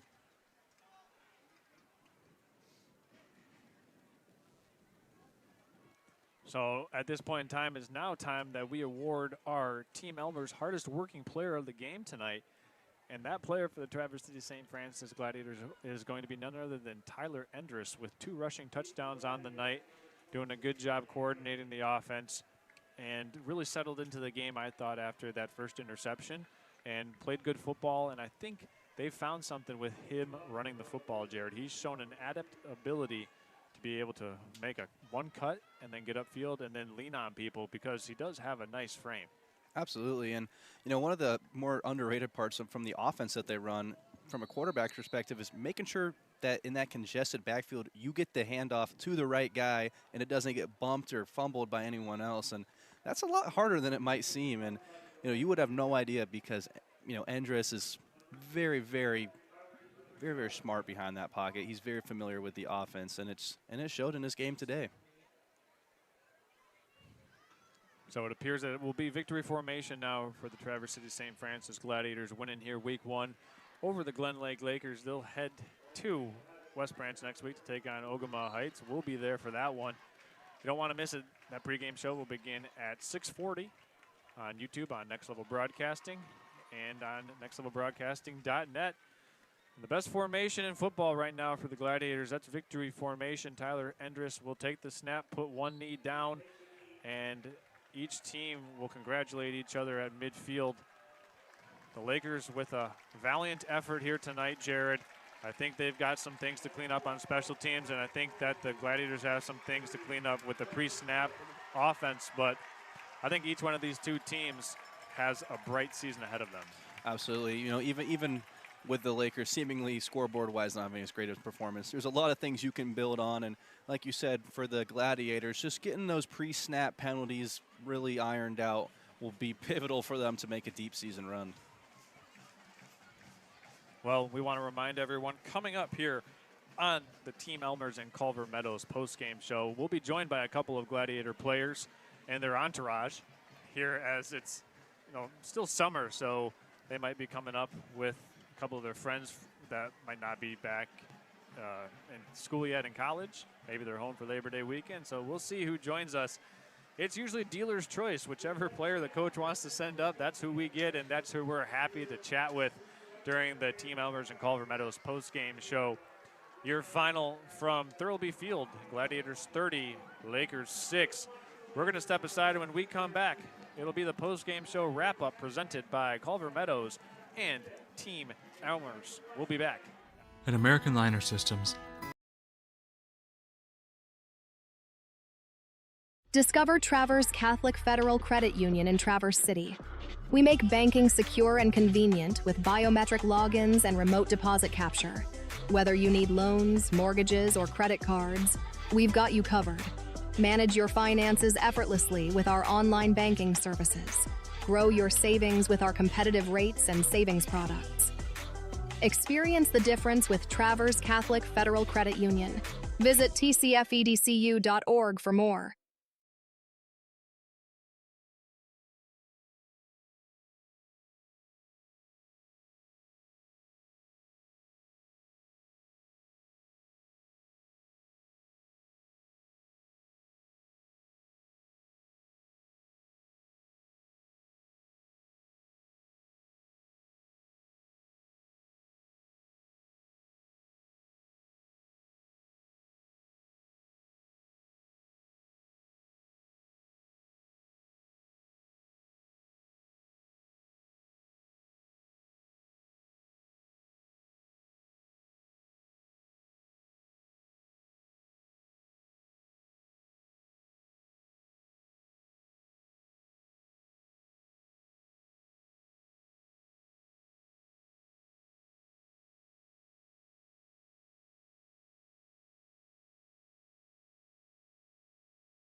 Elmer's post-game show here. We want to thank you for tuning in. I'm Charles Strill. I've got a host of Gladiator players here joining me live here in the studio. And once again, the Team Elmer's and Culver Meadows post-game show on Next Level Broadcasting. I want to start here with our hardest working player of the game. So that's actually going to be Tyler. I thought it was Yeah. No, we gave it to you, Tyler, on the back of your legs, pushing in for about a 2-inch touchdown. Let me ask, is that the shortest touchdown you've ever had? No. I've had way more QB sneaks that Okay. were like on the goal line. That one was like actually a far QB sneak, probably the farthest one I've ever had. But push. Yeah, Okay. it was a big push. a big push. There we yeah. go. Now I want to bring in Michael Frederick. Michael, you were playing the defensive tackle position here tonight. Talk about the technique that you use, because obviously people can see you're not the most physically imposing, but maybe the most mentally imposing. What do you do, and what's your job to make sure that you impact the offensive line as much as possible from not getting to their blocks? Yeah, so last year I was up at linebacker, and we made the move to go down to the nose guard D-tackle position. And we thought it'd be easier if I was playing on my feet and not like a 4-point stance like most of the other D-tackles, because that's just what I'm used to. Yeah, just kind of being fast off the ball and getting penetration immediately. Okay. Now I want to go to you, Braxton. So you are getting a lot more carries this year than you have in years past. Yeah. Talk about what the team is looking for you to do now on offense, and how you're able to, kind of feel that rhythm when you're running the ball. Just the amount of carries, I think, is just attributed to more time on the field. And just as I get going, I feel like the other guys can feed off it too, and one big play after another, and just getting the guys hyped up in the huddle. They love big plays. Everyone loves big plays, and just when you can feel the energy and it gets rolling, it's a fun thing. Certainly is. Well, guys, it's a little bit different of a schedule with it being a holiday weekend. You probably have tomorrow to watch some film. I don't know if you have an official practice on Labor Day, but nonetheless, a short week as you get ready to go take on the Ogama Heights Falcons week 2. I know a couple of you played in that game 2 years ago where it didn't go your way. Actually, I didn't. I broke my arm. You broke your leg down in arm. Arm. But you're looking forward for a potential rematch, or is it just like, another opportunity for you guys to get better? Start with you, Tyler. Yeah. So they're undefeated against me. I've never beat them. So, I played them my freshman year. Didn't play them sophomore year. We didn't play them last year. But, they're just a hard, tough team. Big guys, and they're gonna come, or they're gonna be there, and we're gonna come in, and we're gonna have to play hard. Play low, play fast, and just beat them mentally, and then wear them out as the game goes on. So speaking of playing low and hard, I'll bring that question to you, Michael. What do you have to do at the tip of the spear for the defense to make sure that the rest of your linebackers can roam free and stay off those blocks, as you want them to be able to make the tackles? Yeah, I mean, it all starts with winning your gap, and to do that against all these linemen are mostly bigger than me, so I got to be way lower and faster. And Ogama's, they're going to be a tough team, but I think we'll bring it to them. Sounds good, Braxton. Any closing remarks for tonight, or looking forward to next week? Against Ogama? Yeah. Okay, so I played 2 years ago. Last time we played them, tough team. Like all their boys, they're hard-nosed kids, and they'll play low and hard. And so I feel our team has different energy than that team 2 years ago. And so if we play low, play hard, I don't see it being a close game. Sure. We'll pound it. Well, the Gladiators here officially taking this one over the Glen Lake Lakers. For myself and the rest of our production team, we say thank you for making us a part of your Friday night.